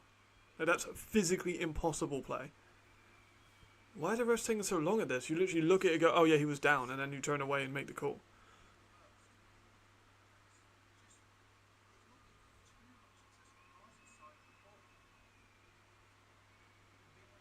He called the ball. Called the ball. Has possession. Maintains possession to the ground. Lands on the ground. Is touched while on the ground. Ball comes out afterwards. He's down by contact and it's maintained catch where he maintained possession. It's an easy call.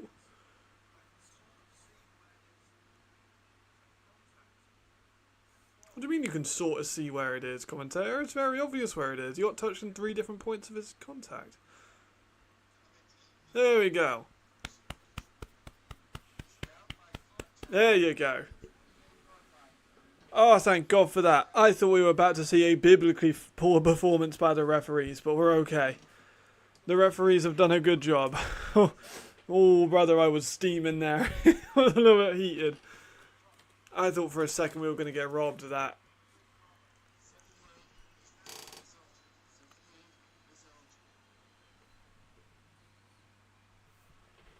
That was close. I need a carbonated beverage.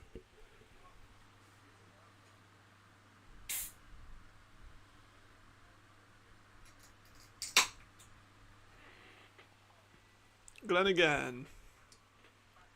Ooh, fucking hell. Glenn it.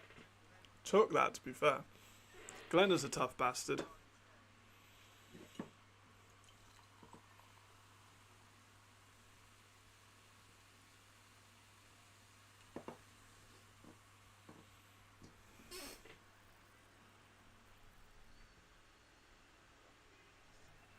Second and 3. Heading into the red zone.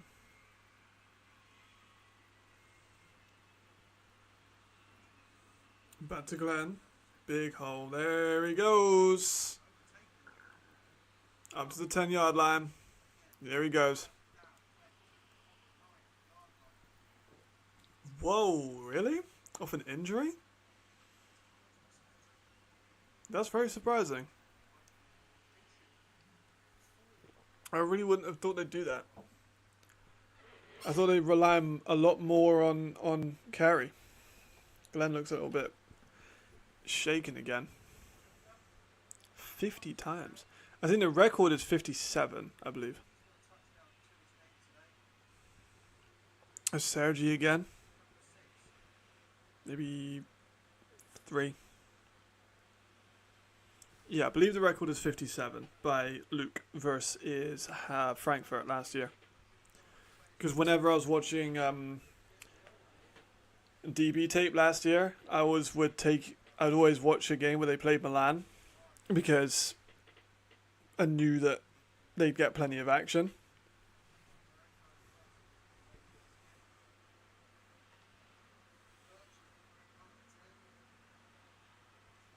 Second and goal.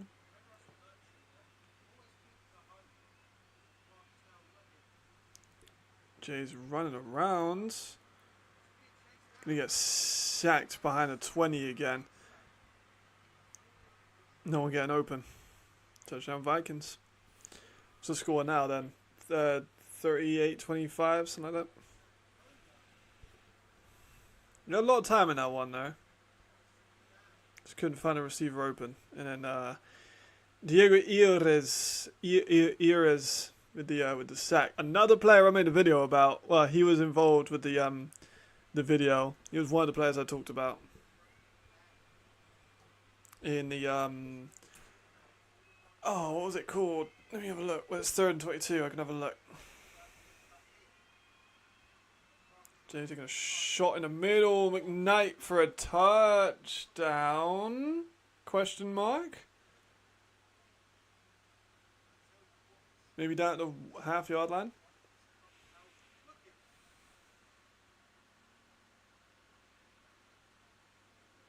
I don't think he broke the plane. I think they'll call that 4th and like inches. Which one was it? What video was it? I remember which one it was. Yeah, it was talking about my favourite American football gems for 42 minutes. There goes Glenn. Touchdown, Glenn Junge. Easy as you like. Yeah, I talked about Diego in my talking about my favourite American football gems in Europe for 42 minutes and 16 seconds. I talked about him, I talked about Shadrach Arthur, I talked about AJ, I talked about Khalid, I talked about Jakub Sijek, Kuba, as he's known. I really don't know why Prague haven't signed him, to be honest. He's one of the best DBs in Czechia, and they just haven't signed him.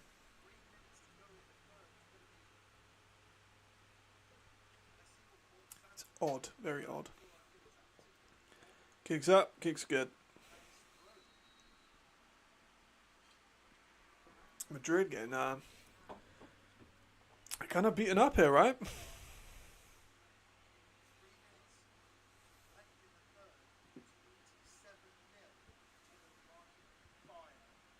Kind of a big margin of victory, 27 points. I wouldn't have thought they would get 27 up. Well, 27 difference.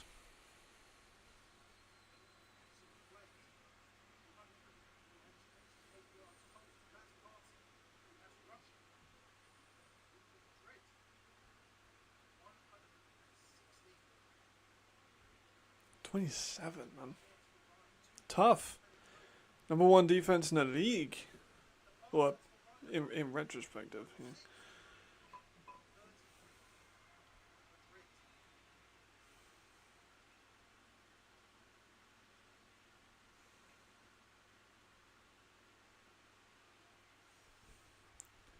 Still quite a lot of time left in the game too. Still in the 3rd quarter. But Madrid need to step it up, otherwise they're going to get buried.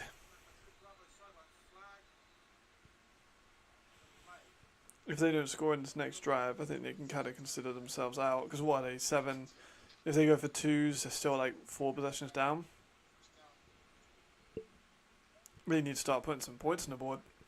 There's Alessandro. Yeah, Alessandro's wearing like a knee brace, so I think it's probably still his knee, like Jamal said.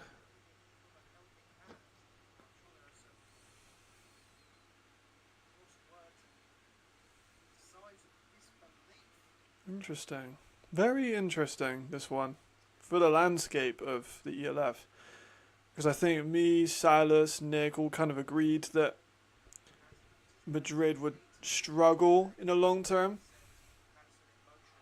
Just because of lack of depth positions. It does seem to be the way so far. Yeah, pretty much. Pretty much. I think we'll see just a lot of that this year with them. Just a lot of running. They got such good running back room. Even their 3rd string's pretty good. Like they just have an incredible running back room. Their defense is littered with great players. Well, you just had an injury to their starting safety. Just brought in Marlo Sean, who's a CFL vet. Duncan, Obi hit by Zimon, who He maintained his balance and ended up going back 5 yards. Tough.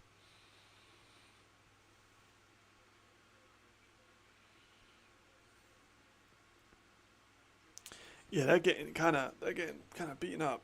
They need to. They're moving now. They've got over the 50.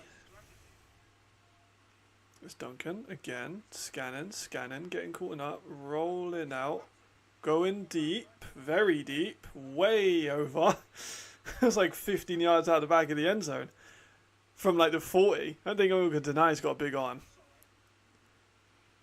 Yeah, Sergi would be one of the people I'd pick up as a potential starting back. If I'm Hamburg, I'm potentially bringing in Sergi because Hamadi and Hardy Kaneda haven't done outstanding. They're good. They're very good, but.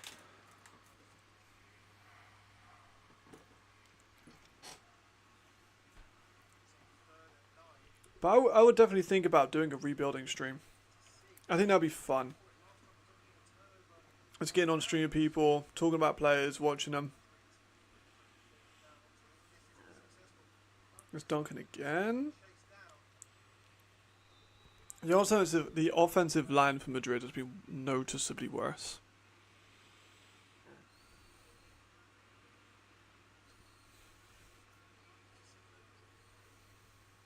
There's a lot more pressure coming through for Rhein in this game compared to the last. I'm not sure what was going on. Maybe it was in the first game rather. Maybe it was just a bit too overconfident. Maybe it was, outside factors. I don't know. But they look a lot better in this game. They're gonna punt.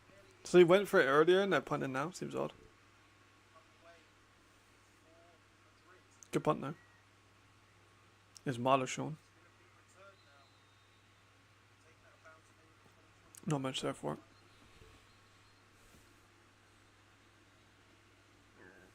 And flags. We haven't actually had that many flags in this game. It'd be a shame for the third and fourth to be tainted.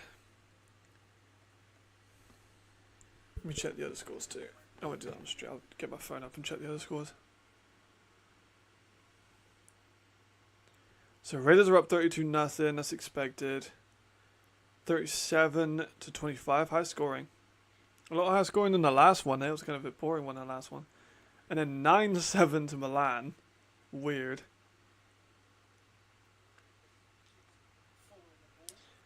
And I haven't decided what game I'll stream tomorrow.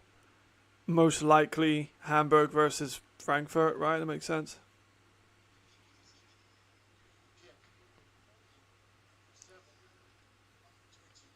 Because Surge is going to be a blowout. Cologne, Paris is probably going to be a blowout. Berlin, Prague will be a expected blowout. And then Hamburg and Galaxy is an intriguing one, but I think it'll be close, but I do still think the Galaxy will win it. But we'll see, we'll see. It's an interesting matchup.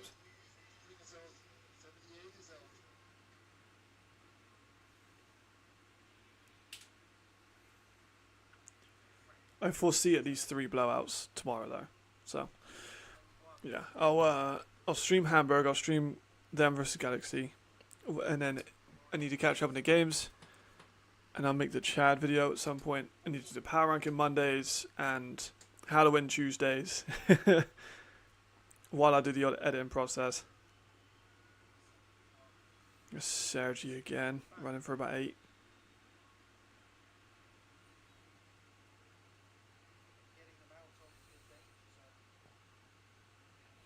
Gives them a bit more space. They got kind of piled up with flags, but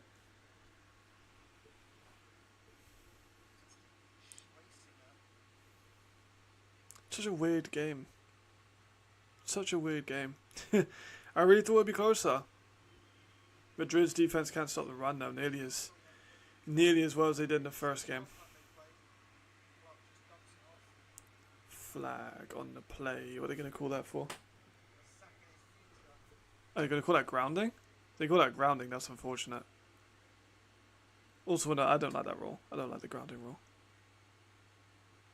There was a receiver in the vicinity, so I wouldn't call that grounding.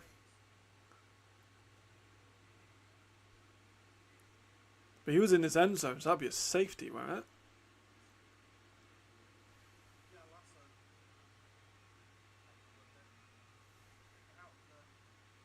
If you intentionally ground while in your own end zone, I'm pretty sure that's a safety. But I don't think that was grounding because there was a receiver within like 5 yards.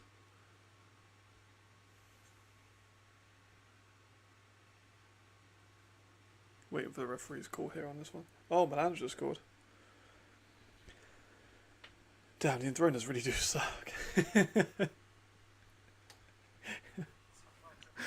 Oh, man. The Enthroners. What are they going to do, man? How do you make that team a contender?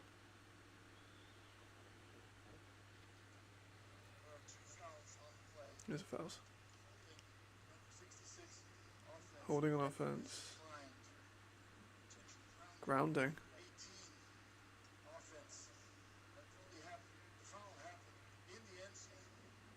Yes, it's safety. Damn.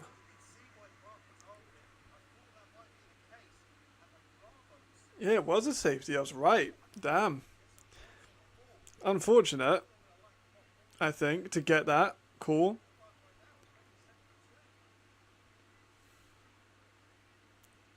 Make me, you know, like,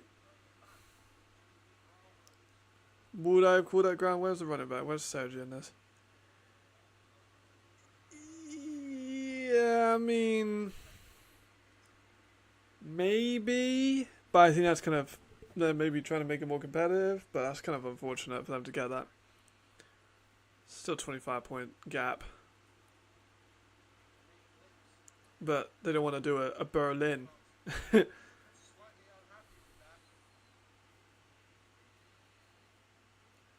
Last thing you want to do is do a Berlin. And let it slide this late.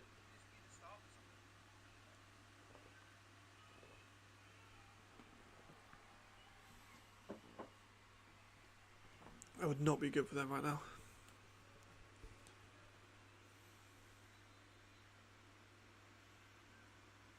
Second quarter has been a lot slower. I think it's because of the more stagnant offense. I think both offenses kind of taken maybe a bit of a slowdown. There we go. So Madrid didn't get points, but they ended up getting safety and they get the ball back. I'm sure they would have preferred a touchdown, but they're kind of getting there. If I was to do a stream on how to build the Enthroners, though, I think that might be a long one. If I got 6 E's, I generally might spend 5 of them on the offensive line. Like, honestly. Maybe 4, at least 3.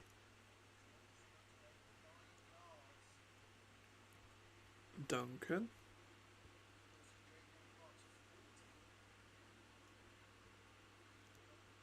Sacked. There we go, Donkoy. They're getting home a lot more. The rush has been a lot more effective in this game. A lot more effective. Donkoy's got 2 sacks. He only had 1 coming into this game. Nearly got forced fumble there too. Duncan, I don't know, man. He's kind of reluctant to pull the trigger again.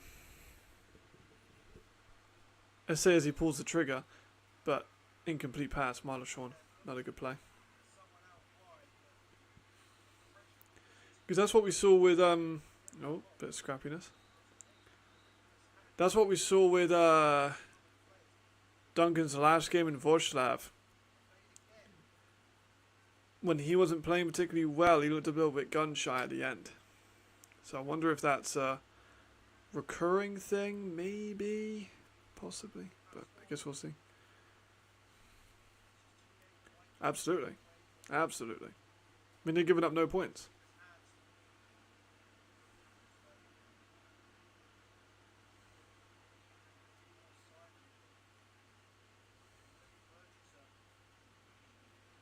Yeah, I mean, they're giving up no points. Done a good job. Very, very good job. And it's now 3rd and 18 for Madrid. And this is a Madrid team that came in and beat Rhein without a quarterback. 3rd and 18.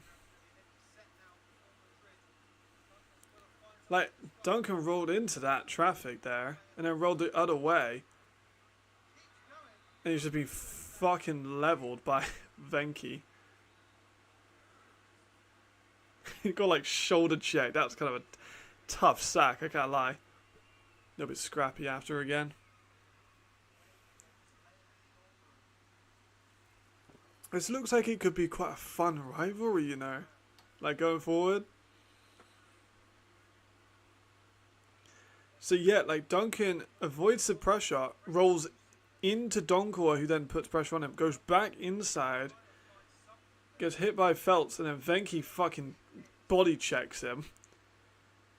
But that was poor decision making by Duncan there to roll out that way and then have to roll back out the other way. Yeah, tough one. Tough one.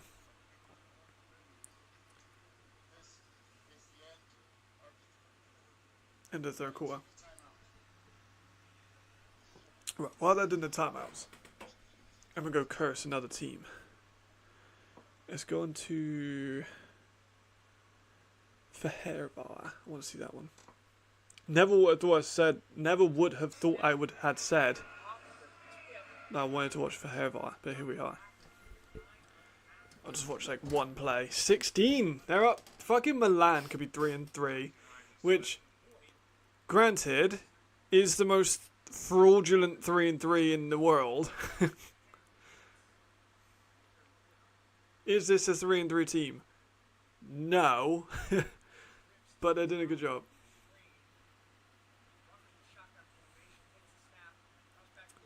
Going for a shot. Ah, nearly got it. Dropped by Flores Cadder. That's what I mean, man. He is a very good player, but he does drop balls. Let's go back into Rhein Fire in Madrid. Here we are. Just a one-play watch and dip.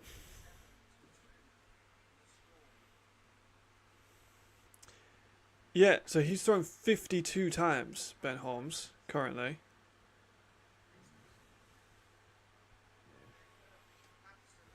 He is 30 for 52. Apparently.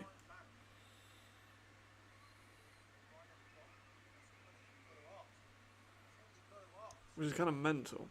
Kind of nutty, I can't lie.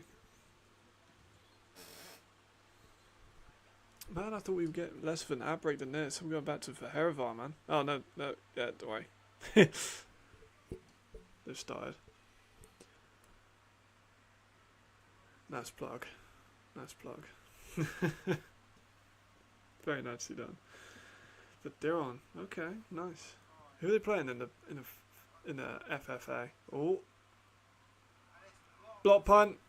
Block punt. I can't see anything. Touchdown Rhein. Flamur Simon.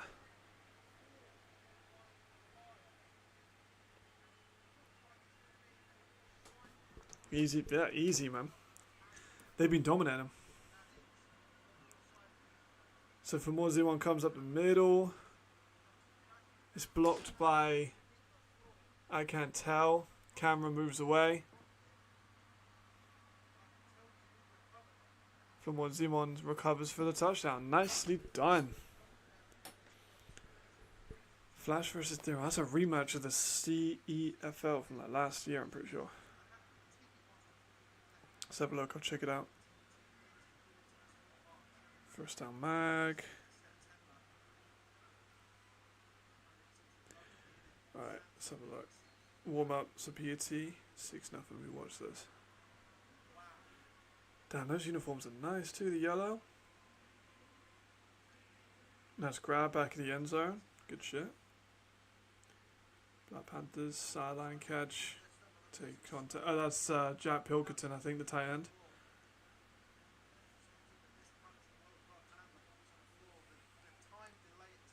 Can't see whose hand that is, but that's a bloody good block.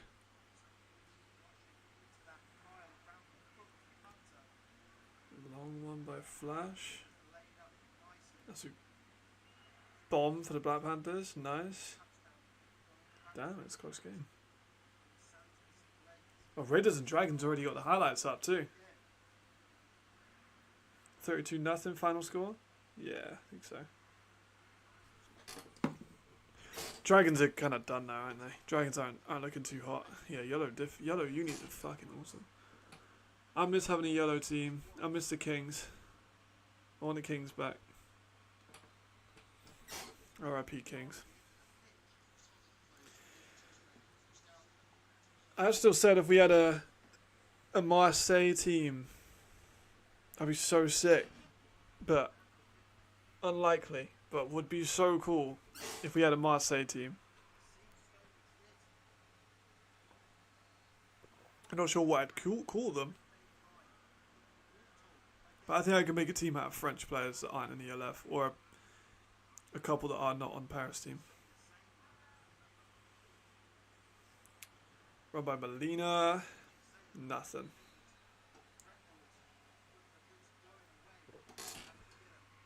Undefeated record no more, likely. Looks like they're going to lose that. Oh. First loss in Madrid. Bravos history. Looks to be on the cards. And people are still going to complain though. People will be in the comments like, oh, we need to balance the league. Da da da da da. Scorelines like this are bad for the league. Da da da da da. And forget that Madrid won the first game.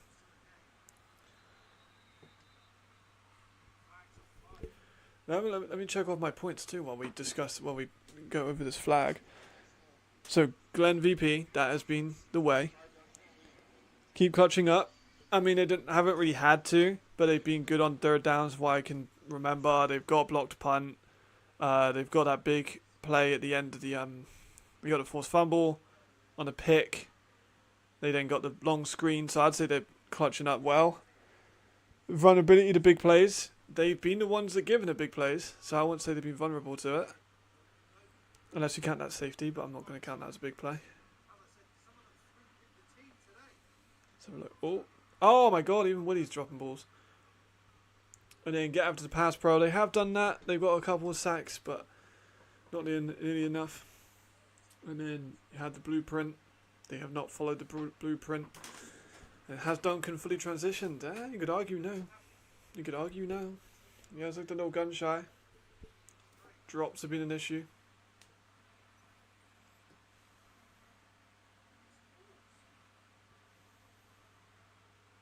Madrid have been kind of poor, to be honest.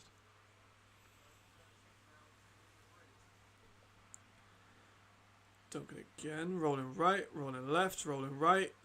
Not sacked, he's still up. Does it fly to open space? That was good. That was good. Is that Obi? Yeah, fuck. Now Obi's hurt. Oh, man. Don't let Obi get hurt, man. That's a good play by Duncan, though. Way to find a space. Got hit by Jan Seibel.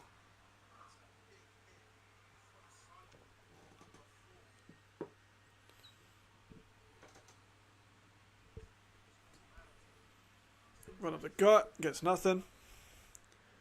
I think this fourth down's going to tick away. Fourth quarter's going to tick away now. They're 32 points up. They've looked dominant. I don't think Madrid have much of a chance going back into this one.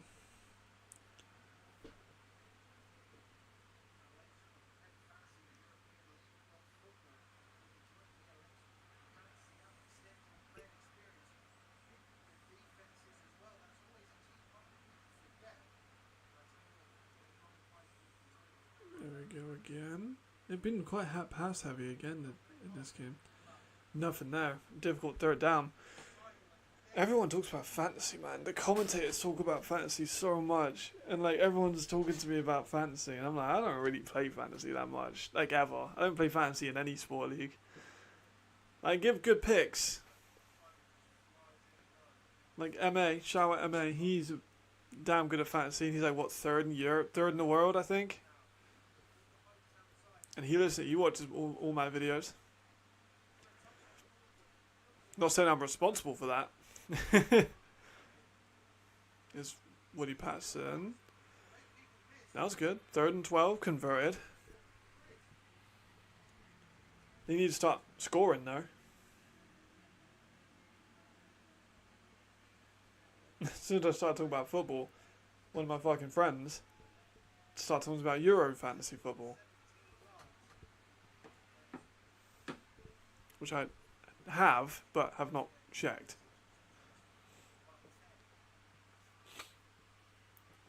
Right, they're back into Rhein fire territory.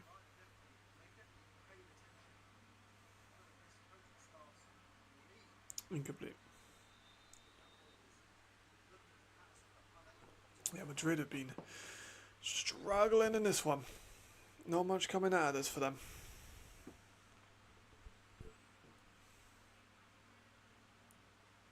Marc Sean looks fresh.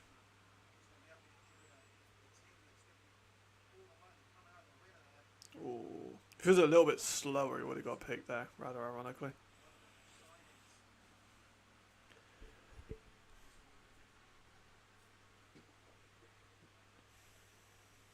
Good jump on the snap. Bit of a run, unfortunately. Takes a bit too wide of an edge. Obi for a, yeah, maybe one or two. They've done really, really well. The Rhein Fire defense has locked the fuck up today. I'll give them that. They really have. It's been hard for them to really crack through anything.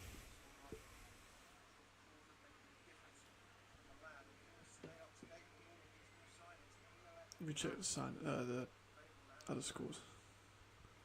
Other scores remain unchanged. 3rd and 7. Looks right. Rolls out right.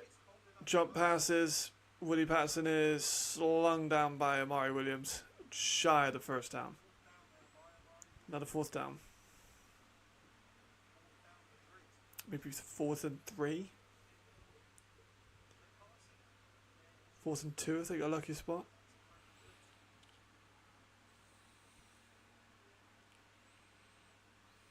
4th and 1, okay. Even luckier spot.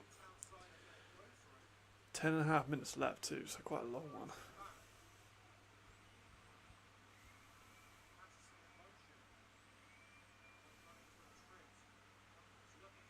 Oh, that was a good play design.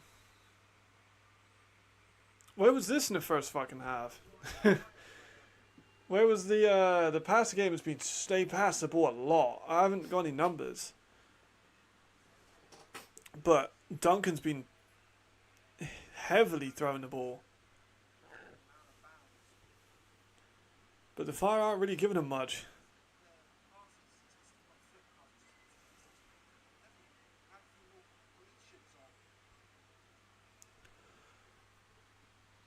But they're on the 27. They are moving, they're getting there. Run by Molina, nothing, maybe a yard. 2, maybe still up. 2 yards. It's a hard fought 2 yards, but we got it.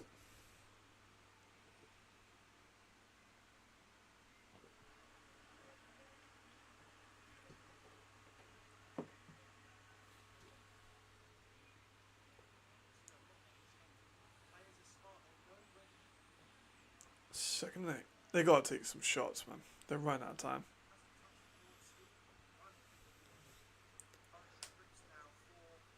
Got time, finds the middle. There you go. Touchdown, Madrid. Raul Cernerda. That was a good play.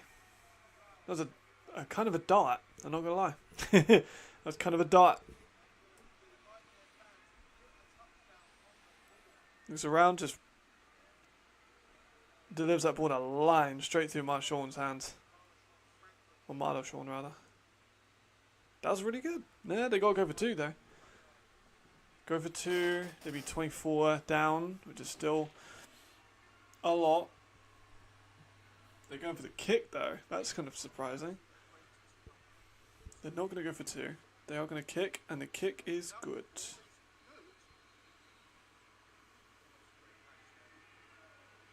The kick is good.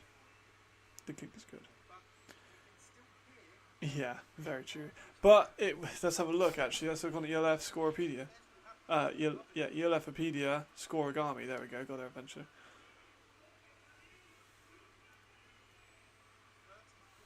Let's have a look. So it's 34-9. Is that Scoregami?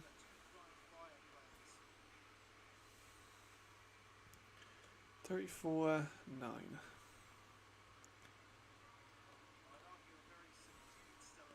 Oh, that's 35-9. Alright, we got 35-9.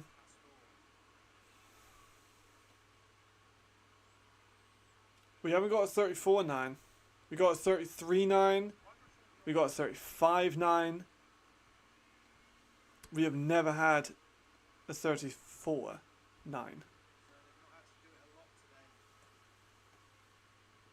So we could have history here, folks. Potential history. I need to turn my lamp on. It's dark as fuck in here. That should be a little bit better. It's Franklin. Oh, I thought. Oh my god! He fumbled the fucking ball. Oh, and he couldn't get it. Oh, and they couldn't get it. Oh no. That's a heartbreaker. They couldn't get it. That could have been something. They had it. It was that close. That could have been something. That's a great play. I swear I heard the comments there say, what a fucking tackle that was.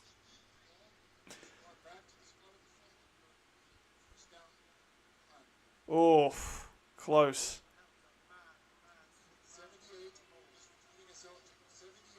Very, very, very, very close. Jeez.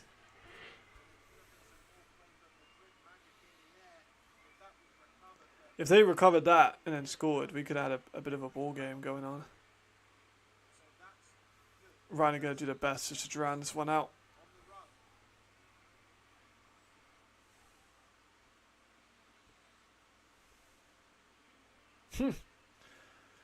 What a what a crazy play that would have been. Just couldn't get on top of the ball.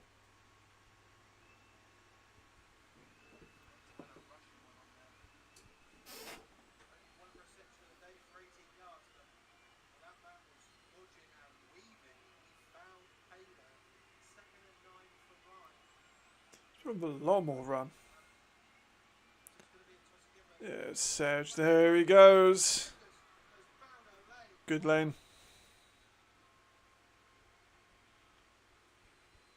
First down for them again. They're just going to run the clock down. This one's going to be a killing. Right, Panthers Vikings has officially ended. That ended at 37-25.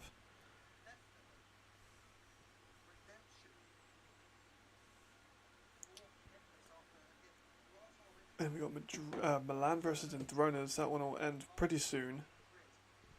This one will be ending, I imagine, very quickly. Finally going to continue to run the ball. And if they don't, they're going to get in the end zone. Because Madrid have not stopped them in a while. And they can't stop the run at the moment. Sarah just ran straight through him for another 6. It looked like he had nothing, and then all of a sudden he's got 6 yards out of it.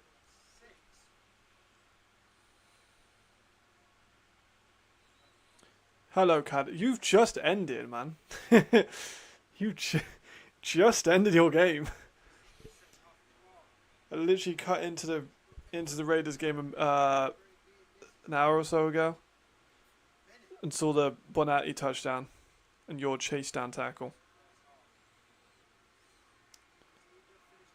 Okay, another run by Sergi. This time right there he goes. Like, they can't stop the run. Madrid cannot stop the run at the moment. Where were they in? Let me have a look where they were in team rankings. Again, I know they played 3 games. So they had less yards. They were always going to have weighted stats. But Madrid were good against the run. The first time they played against Rhein. Yeah, they were top 5. Rushing yards allowed, they were 5th. They ain't going to be 5th anymore. They ain't going to be 5th anymore.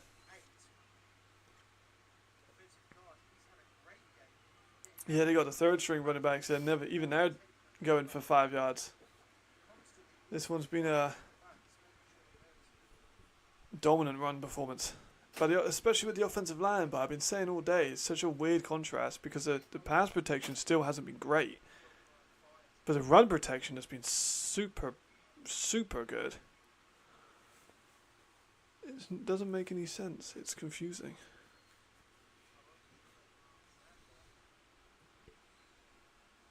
And they're gonna put 40. I think they kind of want revenge, which I can definitely understand.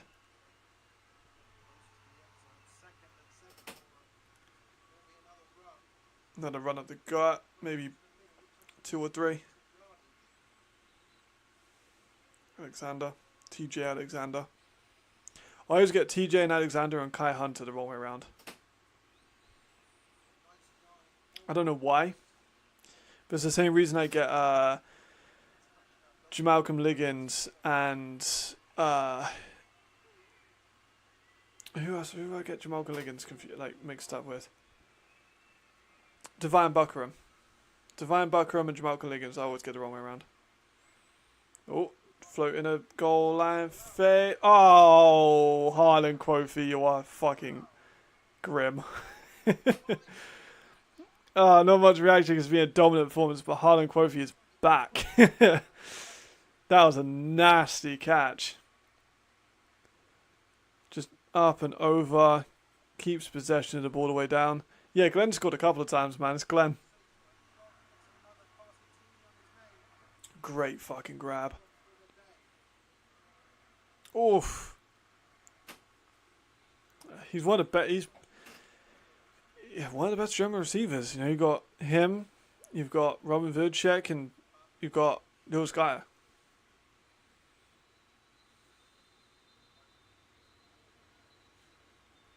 What 3 people you put above them, the German receivers? I'm not sure. Yeah, Glenn has scored, I think, twice. Glenn's gone way over 100 yards. He's had like a few good gains of like 15, 20. Why are the Bravos challenging that? Why are they going to waste their time? Yeah, I mean, my score prediction was way fucking off. Why are they challenging that? Like, it was very clearly a catch. Yeah, man. Sorry, Kayed. You're going to get fucked up. That's tough. At least you got to play in a pretty stadium. Why are they challenging that? That's such a waste of time, man. It was very clearly a score. Like, it just doesn't need to be reviewed. You're just being petty. So I predicted for the Raiders versus Dragons. What did I predict? I predicted 32-14. I thought Levi might get a score. Can't challenge, yeah, it's an automatic. Oh, they got the challenge and they didn't even get the fucking thing. Don't appreciate. Well, man, that's not my problem. So, 32-14, I predicted it was 32-0 rather than 32-14. Vikings, I went 30-20, and that was wrong. It was actually 37-25. So 12 point. I said 10 point. It was 12 point. I should definitely make, if they do ELF betting, I feel like I should make the odds. Or like the over-unders. Oh, the kick's fucked.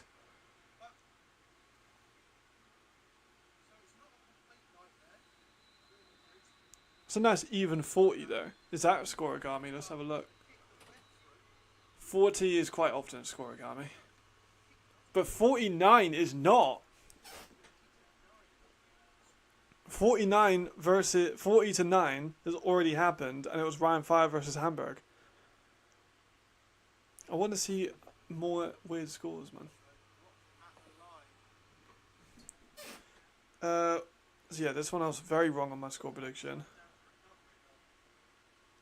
And then Milan versus Fehervar. What did I go for in that score? I went for 26-20 in favour of Milan, and it's currently 16-7. So, not great, but also not the worst.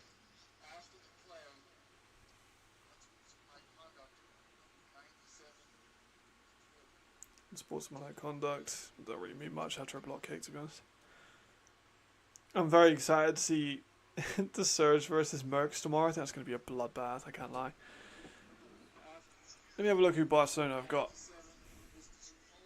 Oh! Jason Takeri got disqualified.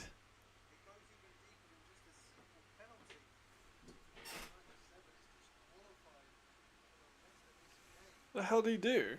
He got disqualified in the game. He must have thrown a punch or something. That's usually how it goes. You throw a punch, you get disqualified.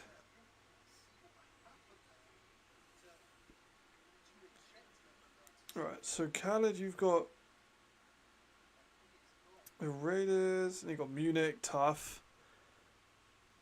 And then you've got Madrid, tough. Then you got a bye week, and then you got the Surge, tough, and then you got a bye week again. And then you got the Ravens again, and then you got the Surge again. And then you finish off in Milan. So, not too bad. Milan are inside the 10. Interesting, interesting. I'm sorry, if the Enthroners can't keep it close with Milan, they're fucked.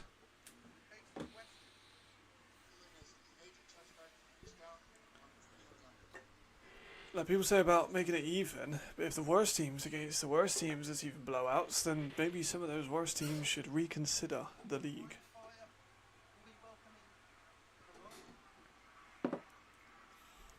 Yeah, you can say that again, man. You got... Yeah, I mean, yeah. You can really say that again. That's a brutal schedule. Have Ravens twice, Surge twice, and then the Bravos before you get another chance at Milan.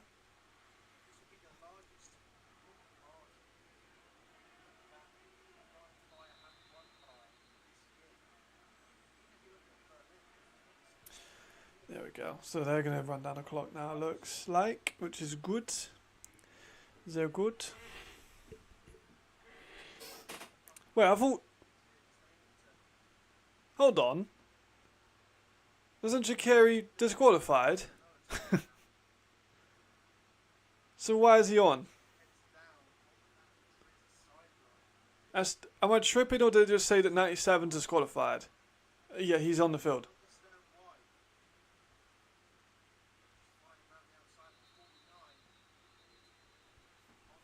Am I tripping?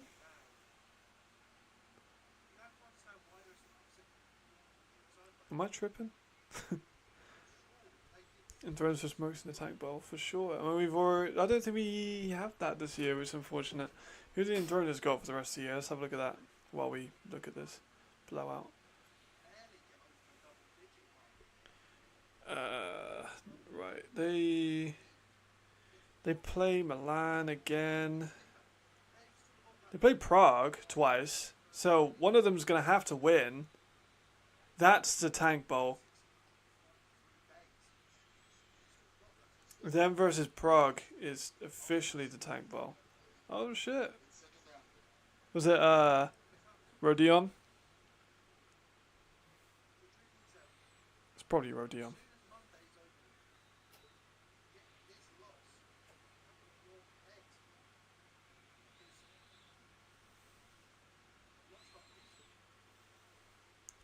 Yeah, them versus Prague is the official tank bowl. Because Prague have never won a game in the ELF. Ever. And I believe the Enthroners have only ever beat Prague. Right? I'm pretty sure. Yeah, hello Jamal. Yeah, it's been quite quite a dominant one, so at the very least. We're looking at games in the upcoming weeks now. It's got that bad. It's got so bad we're looking at upcoming games.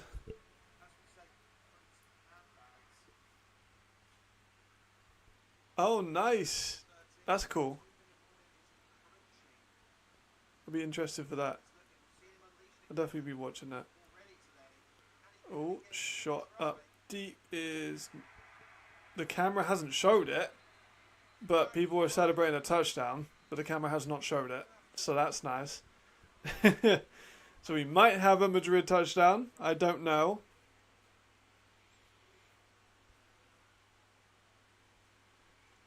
So Duncan rolls out right, throws a fucking deep ball. Over the top. Flags. Not a touchdown. Flags. Again, we couldn't see what was going on, so. But just flags. You have to give us a short teaser, Jamal. I'm not gonna lie, Jamal, I really wanted you to push the Helvetic interview a little bit more, if I'm being critical. I really wanted you to press the question of why the fuck did you let Ken Hike leave? Because obviously he wasn't going to say very much, because, you know, he can't. I get it.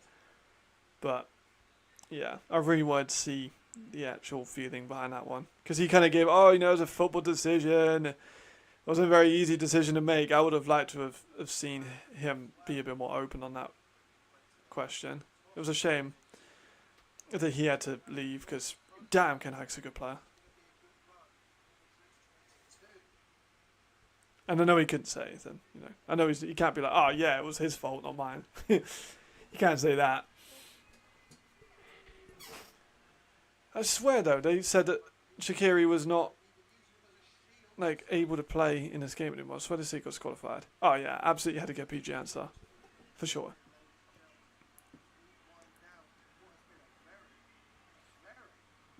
Like, it was a good interview. Like, you always, I think you're the best interviewer in Europe.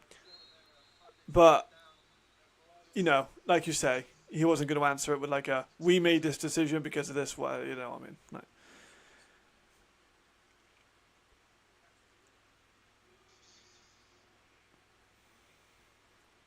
Like, you know, because how is it a decision for the future? I probably would have asked of like, because he said, oh, you know, it's a decision for the future of the club. We're not writing off this year. Are you sure? Like, you're not writing off this year, but you've cut your all-star corner, and you admitted that the guy you're bringing in isn't as good as an athlete and isn't as a leader in this team. It's odd, very odd. That was the thing that he said that I was like, are you sure? Like, is that? Come on, let's be real. We're not giving up. Yeah, you are. Like, it's fine to say giving up on a year. We're gonna rebuild for next year. Try and get the Broncos in. That would have been.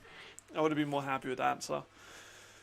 But, you know, like you say, it was never gonna be like, yeah, no, we're fucked this year. Don't turn up to the games. We're gonna be shit. Because otherwise he'd get fired on the spot.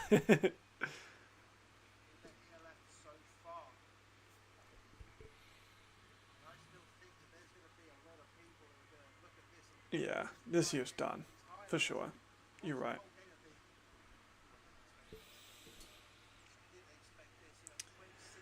But in free agency, you know, it's going to be hard to get people to Helvetic. It really is. The same thing with the Enthroners are dealing with. You know, they don't want, and kind of Prague. But Prague less so, because easy to get there. It's, you know, it's a big city. But, you know, you can't. It's going to be hard for them to draw people in. Obi to like the 3 or 4 yard line. I was saying Jamal about doing like a live stream where we just rebuild the teams together. Potentially. I think that'd be kind of fun. You put a 2-hour timer on it to build a team. Yeah. Yeah, exactly. Well, we have Enthroners versus Lions soon, man. That's the real tank bowl. Because at least Milan have got a couple wins. Milan are shit, but at least they got a couple of wins. Neither Enthroners and Prague have a win. I'm favouring Prague. It will be awful, I think, but I'm going to favour them. Yes, they do. They need a coach that can recruit. They need a culture change. They need vocal leaders that can hike. They need to bring in a lot of people. They need to also really restructure how they build a team, from like a building of team standpoint. They need a lot. Fuck. Yeah, they need offensive line. Swiss offensive line aren't as good as the Germans, the Italians. Because the Italian offensive line could be really good. It's just they aren't in Italy. There's Duncan. He's got wide open Obi. Overthrows Obi. How'd he overthrow him? He was 5 yards away. Holy shit.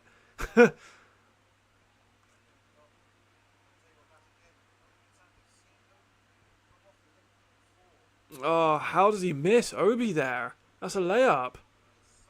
Yikes. Yikes.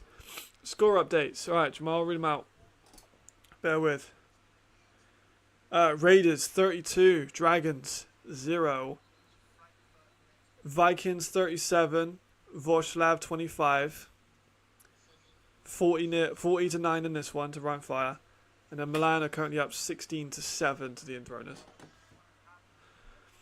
Battles at the bottom, yeah, agreed. Dragons and Enthroners, Mercs, Lions, yeah, I agree. I'd like to see more tank bowls. I think that's what Milan versus Enthroners was built to be, you know. I think people knew that was going to be a poor one. Yeah, I would agree. You know the Swiss leagues, you know the Swiss players, you know the Swiss coaches. I actually think it would be a good decision. Like, I would bring in all of the calendar Broncos for starters. Like, not all of them. You know what I mean? I'd scout heavily. And you've got to bring in the idea of, like, camaraderie, I think. Same thing with the Prague dealt with. Be like, look, we're fucking grown-ups. Let's grow up and actually make one team rather than be like, I don't want to play for the Helvig mercenaries. No. This is Switzerland now, motherfucker. You know what I mean? we're Switzerland, motherfucker. So then bring that in. Build the offensive line.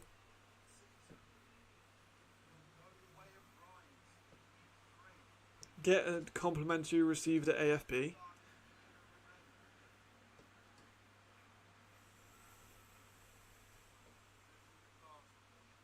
They're in goal. Sneak. He didn't get it.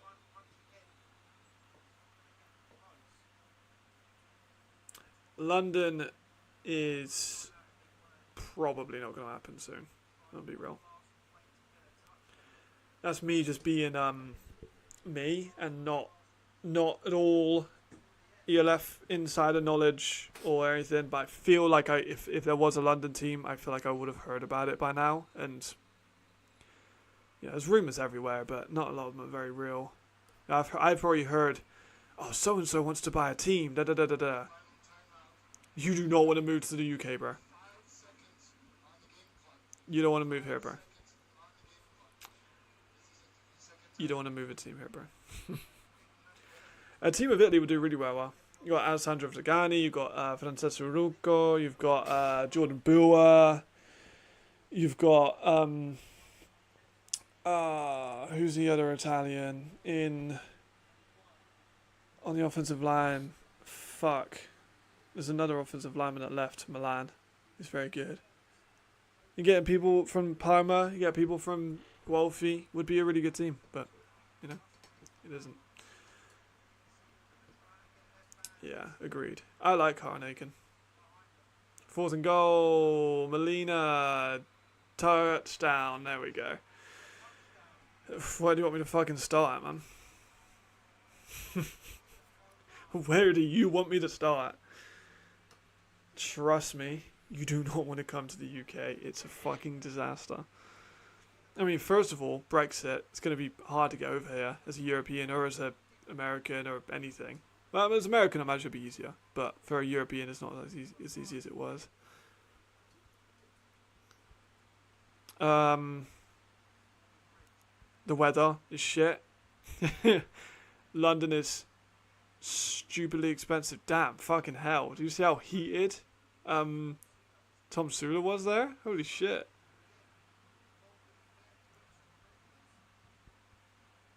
Damn. Tom Sula was fucking furious there. Holy fuck.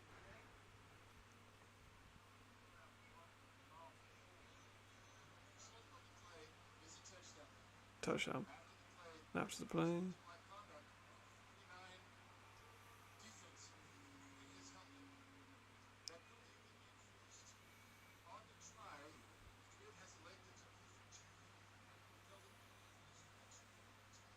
They're going for 2, basically. Yeah, the weather here is shit. London's stupidly expensive. Like, London is ridiculously expensive. government's fucked. The government's gonna be fucked whoever wins in this general election. What else is bad about the UK? It's a shithole. There we go. Oh. No good. I mean, damn, Davide, we can swap places if you want. I'll go to Milan, you come to the UK. We'll just swap passports. It'll be fine. I don't see any issue with that.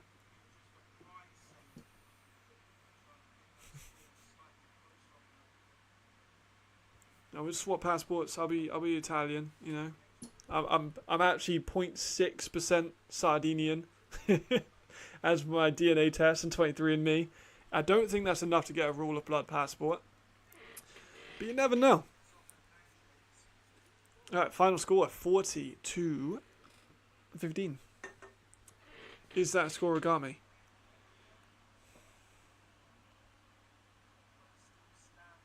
Yes, it is. I think it is. First ever.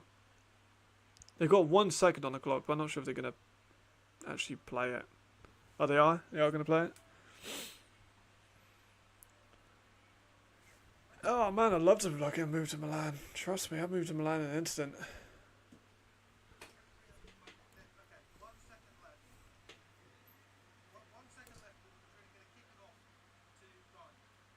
Yeah, so we've got a 1 second kickoff. This is just for shits and giggles, really. May as well just return a kick. Yeah, there you go.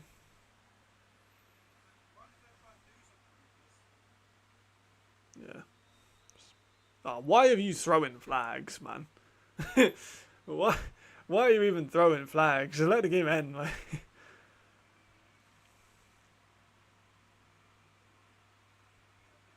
That was the most unnecessary. I don't think they're going to even honour the flag. They're just going to end the game. Oh no, they are going to just honour the flag. Just wave the game off. You don't need to do the flag.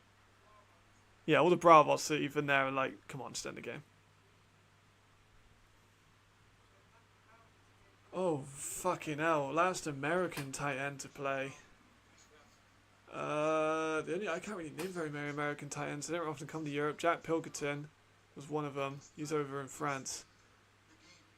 Yeah, there we go. They just called the game off. Yeah, cool. Oh shit. Okay, hold on. Let's have a look. I actually don't know. I can't name an American tight end. Oh my god. Let me reverse that back 15 seconds, 20 seconds. Alright, cool. Alright, let's have a look. I actually can't name the last American tight end to play. The only American name I can remember is Jack Pilkington, but he's over in France. Alright, let's have a look.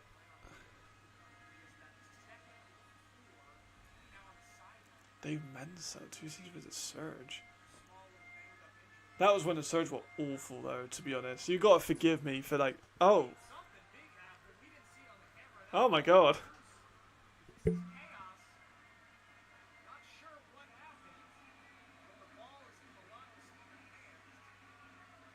Oh my god, what is going on?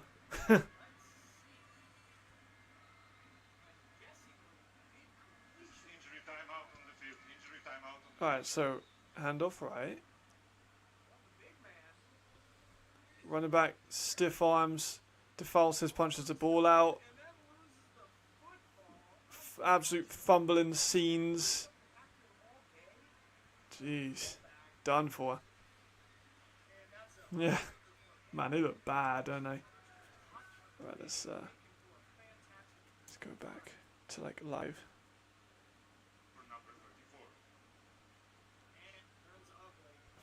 Yeah, I'll watch this rest of this game on stream too. May as well.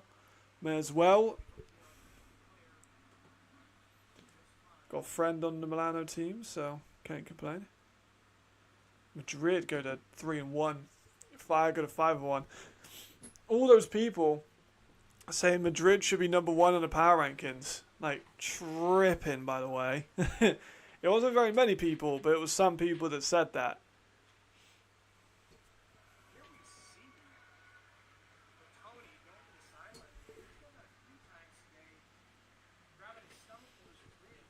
Is that the longest losing streak in the longest losing streak in ELF history is still Prague. So I think that they're more early 70s Tampa Bay than anyone. Because at least the Andronas have won a game, you know. They ain't won very many of them, but at least they've won a game.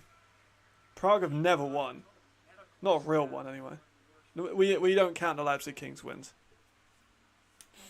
We don't count the Leipzig Kings wins.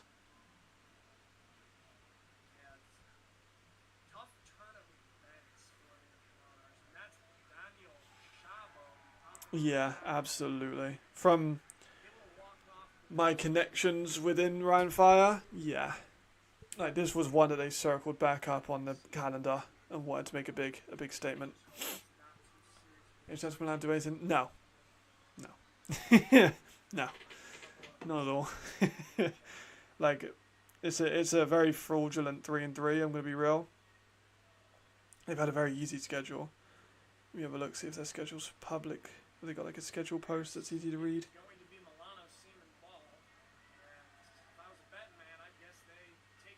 I hate when teams... Here's the thing, if anyone's a social media manager, please don't do home games and away games as public as different slides. Just put them all as one slide. No one likes home and away game. And pin it as well, please.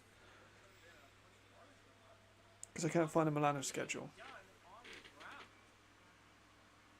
Let's have a look at, see if, yeah, we go on the actual. 99's eligible. Weird number to be on the offense. Alright, let's look at Milan. So they got... Damn. So they got Heltovik again. And they got the Enthroners again. So they might get 5 wins. It would be really like, no, they can't steal 2 games against the Raiders of Munich. I really don't see that happening at all. I think they get. It's a very lucky they get 5 wins. If they get 5 wins, that's way more than I would think they would have got. But you've got to look at the strength of the schedule, man. Like, the teams they're playing are not good. You know, they got Heltovik, they got the Dragons, they got Verheervar. Like, they're bad teams, so they're the best of the bad teams. And I'm going to say only because they have better homegrown talent. Like, Italy has better homegrown talent than Switzerland, and Italy has better homegrown talent than Hungary. And Italy has more available homegrown talent than Barcelona. Spain has more, but they're mostly in Madrid. So I know you're probably not happy with that, though, Jamal. But Italy definitely has more homegrown talent. But like I said, not very many of them are actually playing for Italy, so kind of tough. Like, a lot of the Parma players, a lot of the Golfi players, some of the Scorpions, they do well on this team.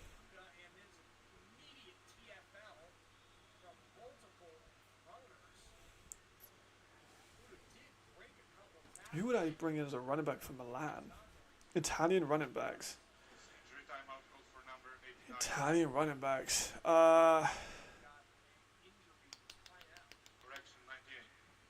Italian running backs. I don't know very many Italian running backs. I might bring in an E for that one. No, you're right. You're right.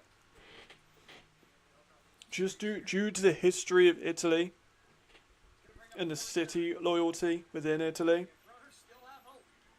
When I was doing some stuff with Milan last year, I found out very quickly that teams are like, yeah, I like Cosimo. I was going to talk about Cosimo. He, I've been on him since he played GB under 19. And he killed him. So I watched that game obviously because it was Great Britain. And they played Italy under 19. Cosimo tore them the fuck up. Oh. Nothing. Cosmo's a baller. But he's not a starting quality running back yet. Let me have a look at the statistics from the Italian league. Because Italy this season wasn't very run heavy. I might be wrong on that, but I'm pretty sure it wasn't.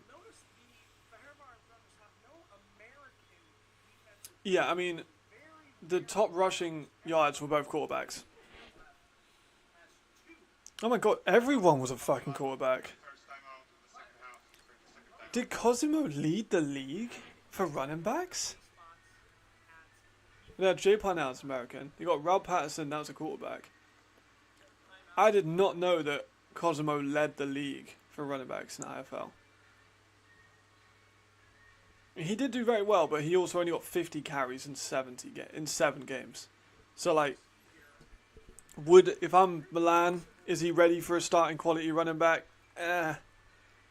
Maybe with Puda, add maybe a European in there, because Firmani or Firmani is a quarterback, but he's not really a quarterback. Like, he's just an athlete playing quarterback.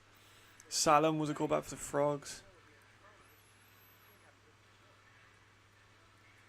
Receptions wise, Sek has to return. Carlo Tassan has to come back. Andre Serra has to come in.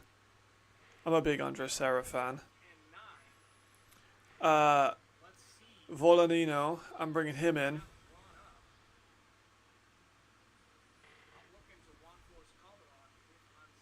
Flores Calderon, obviously. Number 10's been impressive for Milan this year. He's been good.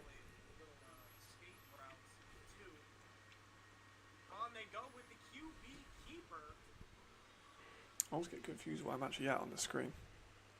I think he could have offers.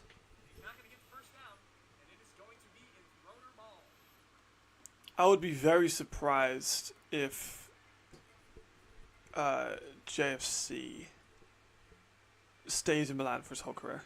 I would be very surprised. Austria have been trying to get a third team for years. I know that for a fact. Austria have tried to have a third team since the start of the Austrian teams entering into the league.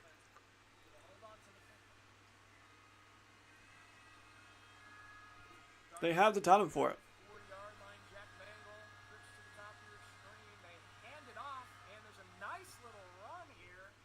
I mean, look at Danube. Danube just won the CEFL. You've got the Ducks that have made good talent.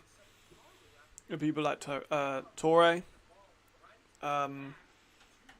You had obviously the Dacia team and the other Raiders Tyrrell team that have enough talent to support two of them. I'm sure some of those would leave to play in the ELF. And there are players in those teams that are good enough for the ELF. This is the 2-minute warning and the TV timeout. Oh, it'd have to be them. Absolutely have to be them. Not only for, like, rivalry reasons with Vienna, name recognition within Europe. It's not a team that is red or blue. Oh yeah, Graz wouldn't get it. It had to be Danube. It had to be Danube. I just want to see a team that isn't red and blue. Like, really want to see a team that isn't red and blue. In the poll also, because we got that. That is a fun fact, Jamal. That is a fun fact. I was not a very good player, so I didn't play in Europe. I played against the Netherlands, but I was far away able to play in Europe. That was a good touchdown there, though.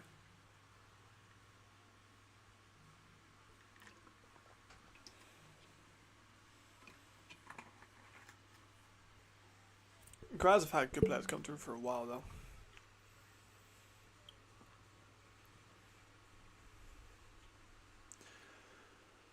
But I am still struggling to make that London Monarchs video. I've gone back and forth of doing it as just like a live stream. I've done back and forth of doing it as like an edited video. I thought about doing it as like one uncut video as well, like this, just talking to the camera like this, talk about my players. Like the stuff that I recorded is well over an hour long. What's up, Alex? And also Jamal, I'd like to... I would very much like to see a Netherlands team. I'd like to see a London team. I'd like to see a Netherlands team. I'd like to see a Swedish team. No, MVP in still running, bro. See how good Glenn looked though?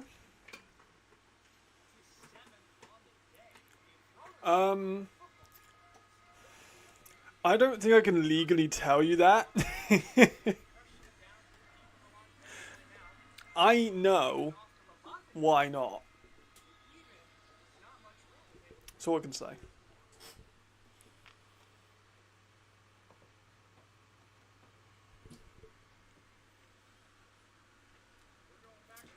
I don't think MVP's in full force, bro. He's also missed games, Alex. You gotta take that in consideration. I don't think I'm gonna give an MVP to someone who spent a couple of games on IR and then his backup, like American quarterback, did better than him.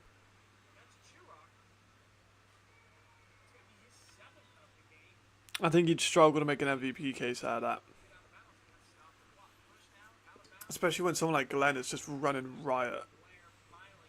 Like, Glenn is so far and away the better, like, and you know, more valuable player than Ben Holmes. You take Glenn out of that Rhein Fire team, they're not the same team. You take Ben Holmes out of it and put Epler in.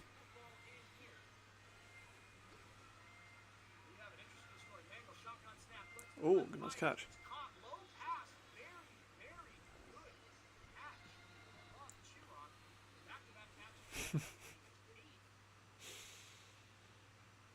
See you later, Davide. It's in a bit. Yeah. I mean, they were never going to lose the East. The East is awful.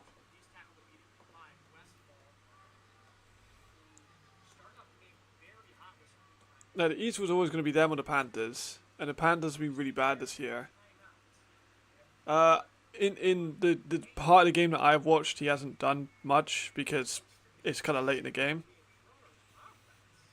Yeah, exactly. Like, they were never going to lose it. I was like the Panthers a lot coming in, but I didn't think they were better than the Vikings.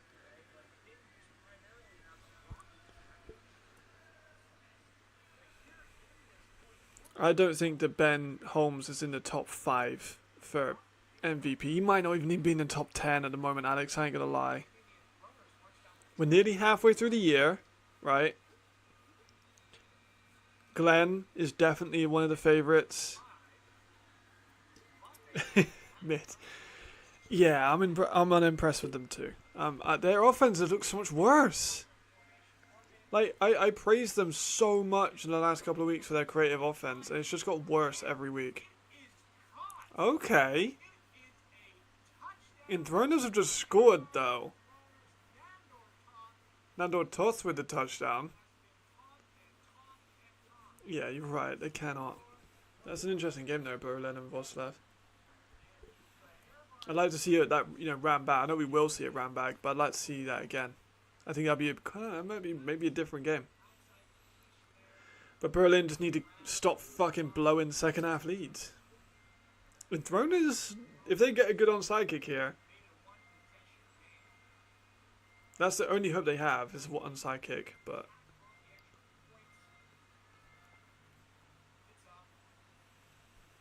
yeah, I mean that's all it's been. The first few weeks it was so creative. They had spreading the ball out. They were running those jet sweeps. And the offensive line was playing well.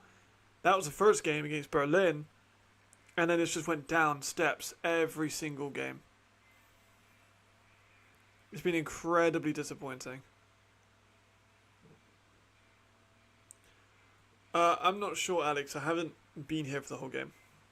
From what I've seen, not much. He's been subbed out. And I've seen more Puda than Jock. But I'm not sure. He might have been really good in the first 3 quarters.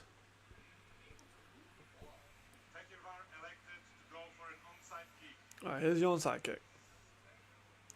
Onside kicks are about 20% generally in success rate. Generally. If they get an onside kick, I'm going to lose my fucking mind. I've already cursed the Panthers today. For those who weren't here when I did that, literally perfect punt, perfect kicking all year from PATs. I join in and he misses immediately. So, I've already cursed a kicker today.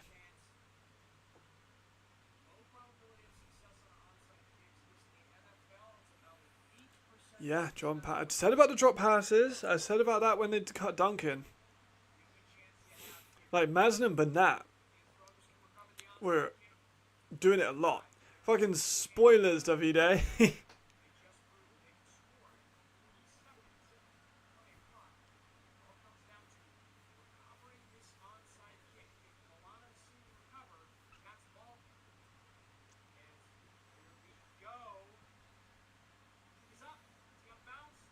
Yeah, just got out of bounds because one. They sucked. They couldn't get anything going offensively, and defensively they just couldn't handle Sergi and Glenn. How did throw and score? The one I just saw then, Nando tossed back of the end zone, found space in coverage.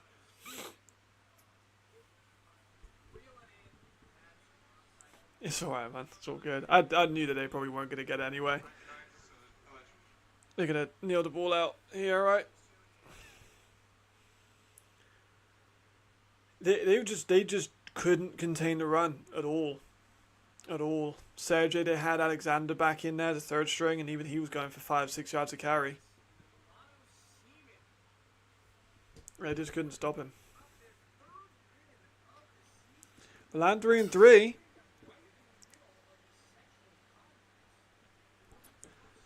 Who is... Let's have a look at that Central Conference. So, they're currently above Madrid, which is hilarious. Oh, Jog went for 113 yards.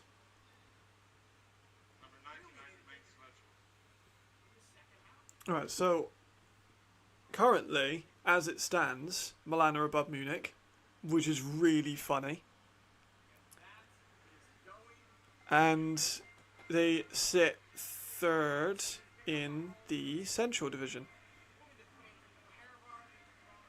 Dragons are 4-2 now. Mercs are like 0-5. Mercs are terrible. Well, they're not 0-5 yet, but let's be real, they're not going to beat the Surge.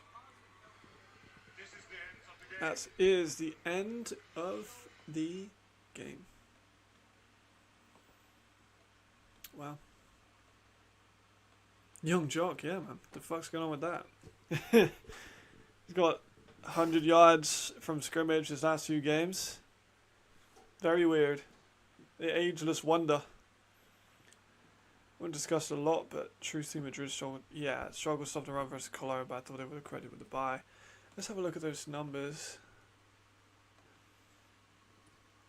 They did have the Jared Allen got that big run, if I remember correctly. Let me just try and find a box score.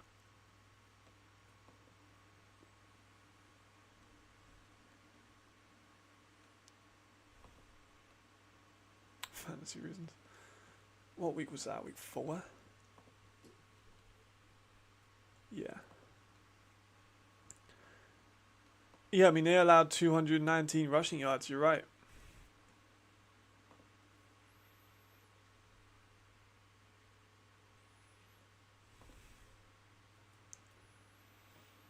Jared Allen went for 167. Isaiah Weed went for 168. Isaiah Weed went for 65.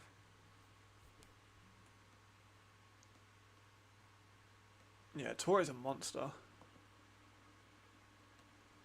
But what I found interesting, which I didn't know you could do, was that Weston Carr and Horton dressed for the game, which I didn't think you could do. I thought you could only dress 2 Americans on offense. I didn't think you could dress both of them. So I'm not sure how that works. Yeah, I'm not sure if they'll get done for that, or what will happen because they dressed Holmes obviously, and they dressed Horton, but then Western Car was also on the field. It's weird. I don't really know what's going on with that. Oh man, Cologne are gonna get washed. Wait, who are they playing? Oh no, Cologne are gonna beat Paris. But like, is he allowed to?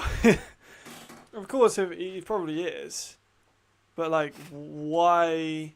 Like, I thought you could only dress 2 on offense, 2 on defense. Or like maybe 4. They want to be flexible and say, oh, you can dress 4 of them, but they had their DBs. Or did they have the DBs? Maybe that's what it is. Maybe they didn't dress a defensive back. I haven't watched the game yet, but they played. Who did they play? Because they had both their. Maybe they listed him as a DB. I mean, that'd be kind of smart actually, if they listed him as a DB during injuries and then brought him back in, and technically he's a defensive player. Maybe that'd be kind of broken. I wouldn't keep Western Car. I'm gonna be real. But what's to stop teams from signing multiple Americans and then dressing them on different plays? Yeah, that's what I'm thinking. I'm thinking no Americans dressed on defense. I think that's probably what it is. I think you're probably right there. Get interest in Madrid, Rhein, Paris. Yeah, I think that. Yeah, that's what I'm thinking. I think it's either 2 and 2 or 4 in general. I think you're probably right. I think it's probably 4 in general. But to be honest, though, beating Voslav with only really 2 Americans is kind of crazy. Because Western Car did Western Car catch any balls? I can't recall seeing him catch anything when I was watching him briefly. Yeah, I think you're probably right. Oh my god. You guys put a backup in? Prague are a mess. Holy shit, Prague are a mess. Who they got? Berlin, yeah, they're dead.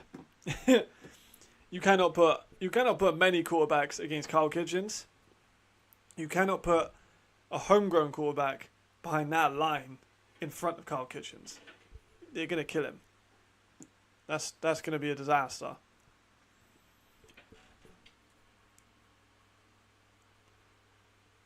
Damn, yeah, Schaefer and Blow both out. That's insane. The Vikings have got depth, man. They really do.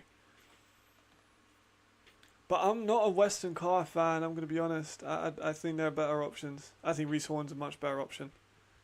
I wasn't a fan of Western Car last year, to be completely real.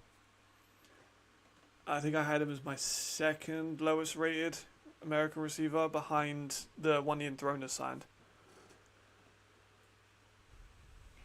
He's just never really done too much. Like he was pretty good in 2023, but he wasn't as good as Jordan Boer. And Jordan Boer is obviously a European. 7 starters out. And their defense is still that good. Crazy. They didn't give a fuck, you're right. The defense is impregnable. They've had such a good defense all year though, to be fair. Like, Vikings defense is incredibly good. They really know how to get out to the rush, like out to the pass rush. Their offensive line is really good. Like I said, that's why I think it's going to hurt Ben VP's chances. Because is he the most valuable player behind that team? I don't know. I'm not in charge. I do really think the media members should get a vote on the MVPs though. And I think we should get a vote on All-Stars.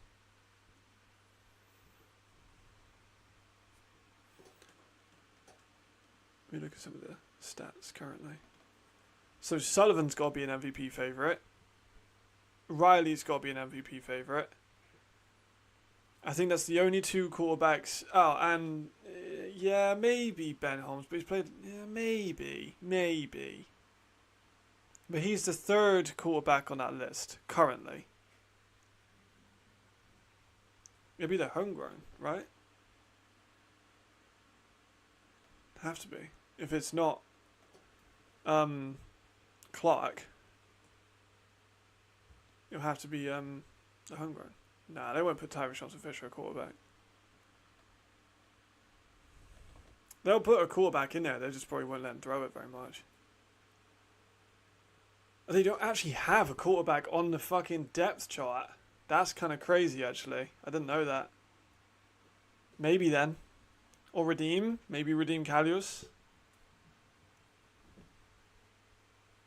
He's a pretty good athlete. Might have to put him in there. I think Ben's probably the third quarterback to get MVP in terms of order. Reese is probably higher as well, just because he's done it with two different quarterbacks and has. Oh my god, he's like doing so well. You know what's crazy? No, Torre is currently second for yards in the league. What the fuck? I knew he was going to be really good, but I didn't know he was going to be that good. Glenn's obviously the running back favourite. I don't think anyone's going to touch that. Bonatti, low-key, is doing really, really well. He's got 570 and 8. Damn. Bonatti, good job. AJ's got to have a shout. You know, he's got crazy. He's got interceptions, he's got sacks, crazy tackler. He's got blocked kick. He's got blocked field goal. He's got forced fumble. Yeah. And sack-wise, Carl Kitchens already got 8.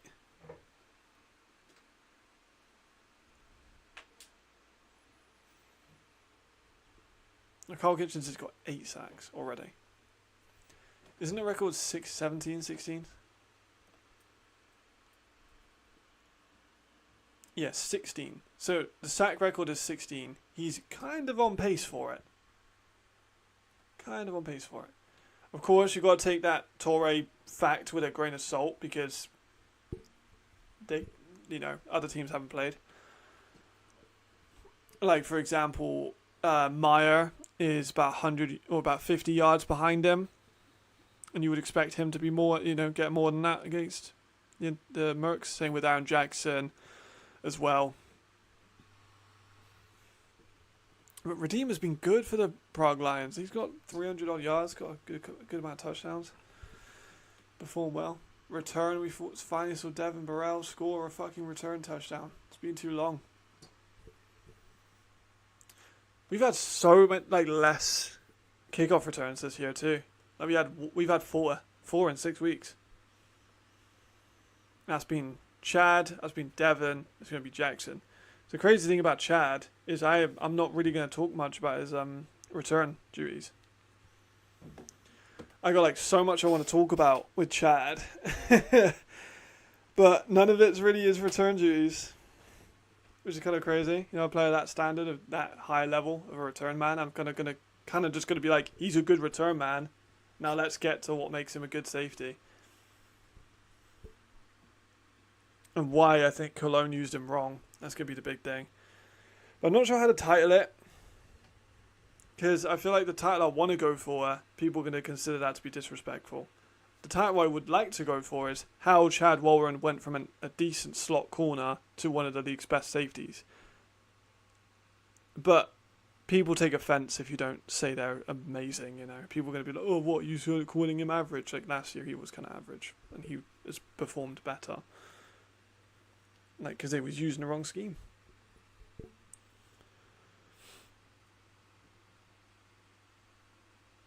He is a very good, he's a decent slot player, but he performs so much better with his vision. I'll talk about it more in a video.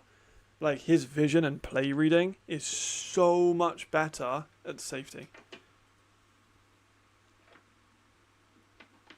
He can affect the play from slot, but not nearly as much. He's so much better as a safety. It's actually really good to see him in a better scheme. But it's kind of been an evaluation that I've been most cautious about so far, because people do take offense to everything, especially in the UK. In the UK, if I call Chad average at Cologne, people will be mad at me. So, but also fuck your feelings as scouting, you know what I mean? That's kind of I've talked to some people in the industry, and they're like, call him average. Like he was fine. Like he wasn't blowing the world on fire. And I talked to Coach Newman about it as well. Like the thing that some people in the UK, because it's the UK, it's a small place, word travels fast. Here's what I said: I said that his hips last year, like he wasn't a sideline to sideline safety, and people really took offense to that. Like people within like his friendship group really took offense to that. So, yeah. Like, I still don't know if he is a sideline. Like, it's really, really hard to be a sideline safety. Like, how many sideline safeties really are there in Europe? Probably none. Maybe one or two at the very most. Like, sideline is incredibly hard. Also, no, Clark's not coming back. It's a 1 year thing. He just did his masters.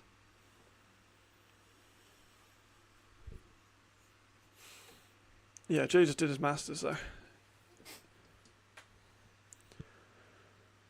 But I will talk about Chad. I got all the film study done. I've got the graphs done. I just need to edit it, do the voiceover for it, edit the voiceover, use the graphs. I probably won't show my face that much in this one. I'll probably just do like a lot more because I have quite a lot of tape I need to use. Gotta have speed and ball skills, and he does have speed. He absolutely has speed. But like I said, he performs better when he can read the field from a distance. If you put him in a slot and press, he takes a lot longer to identify a run. And I probably won't go too deep into this because I can only make my evals about 5-10 minutes, and because I only have a limited amount of tape and time, because I don't want those evals to take too long. But he reads a lot better from distance. In corner, he can kind of get avoided. Like he played, where's the stats? Let me put it up. Like he played so many different positions in Cologne. Like it was actually grim.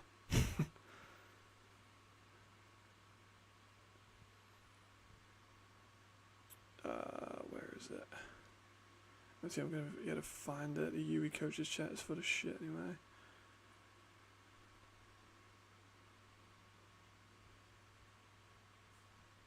There it is. Yeah, so he played more than like 40% of his snaps in the slot. And like 25 now, maybe about 30% in the safety position. Compared to, obviously I put these as public on my stories and stuff. But in Surge he's playing more than like 80% of his snaps as safety. Like he went from a slot corner to a safety. That's essentially what he did. Or what Newman has done in his system has changed him from a slot corner to a safety. It's a Moneyball pickup, it really was. Like it was finding a player who wasn't like a massive name and really putting it into a system and doing really, really well. Go for it, Jamal. Always up for ideas. I haven't been uploading up many evals and stuff. I want to make more, but it's just time and it takes a while to make these evals. Like the evals take so long; they take about 9 hours to like edit. So I need to get that done like partly tomorrow, partly the day after. Off the top of my head. Maybe Alex Honig, but I doubt it because he's now tight end. Probably Justin Glowak. The UK guy. Because he's the one that's going to Ole Miss now. Maybe apart from him, who would I pick up? If we're talking about starter too, obviously, like a Ben, just having a backup in, and that doesn't really count. But I think it'd be Justin. Or, let me check my board. I definitely have some Euro guys in college. Let me hold that thought, Jamal.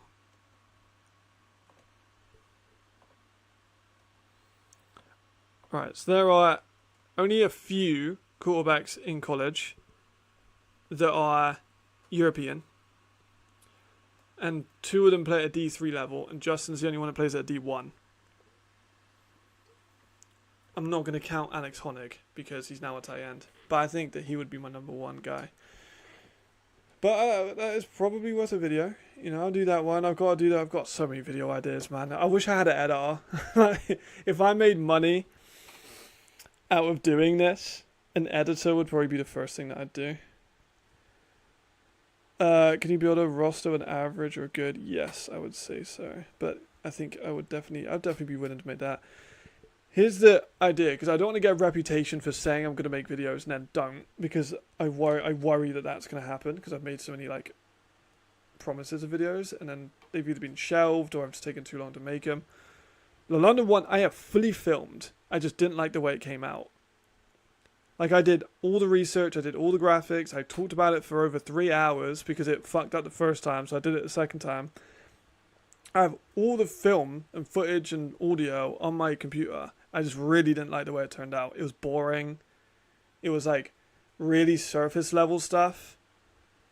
Like, because I couldn't do a full evaluation report on 50 guys.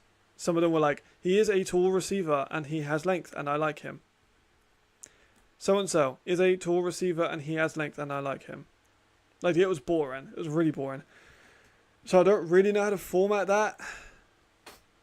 Maybe you have to think about how long I want that video to be. I could probably make it shorter. Obviously, the inspiration going in was Brett Coleman's ones. Unless I had someone as like a co-host I could bounce off of, that would be the difficult thing. But I would need someone who also knows the players I'm talking about. And then, like I said, with the people in the UK are just overly sensitive. So if I don't put someone in the UK in that someone else thinks should be in it, they're going to start fucking riot. Let alone the UE coaches chat. Holy shit. If I put a player in that UE coaches chat don't agree with, I will never hear the end of it. So that one's one I have made and wanted to put out. It's just shit. And then Tony, like I said before, Tony Anderson, I did 8 games worth of tape for him. I just never made the video. The rule change idea I want to do is like is it better to use a different rule change for different import stuff? I want to do that as a video. I've got Chad's one I need to edit. Yeah, I have a lot of shit I want to do, but it's just time. It really is. I've never trained how to do editing. It's just off the dome. So I kind of just got to learn how to do it. But I've been rambling. I got to like fucking go. I haven't eaten much food today and I kind of need to go. Should I go gym? I don't know. Probably need to go gym. I'll go gym. It's like late. So it's been a pleasure, gentlemen. Thank you for staying for afters as well. It's been a pleasure. I will love you and leave you. And I'll see you again tomorrow for Hamburg versus Galaxy. As always, pleasure. Thank you. Thank you. I'll see you tomorrow. Have a good rest of your night, gentlemen. Good games. See you later.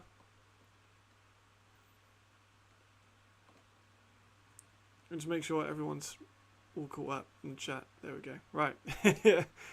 Goodbye, everyone. Pleasure as always. You are the best. Thank you, thank you, thank you.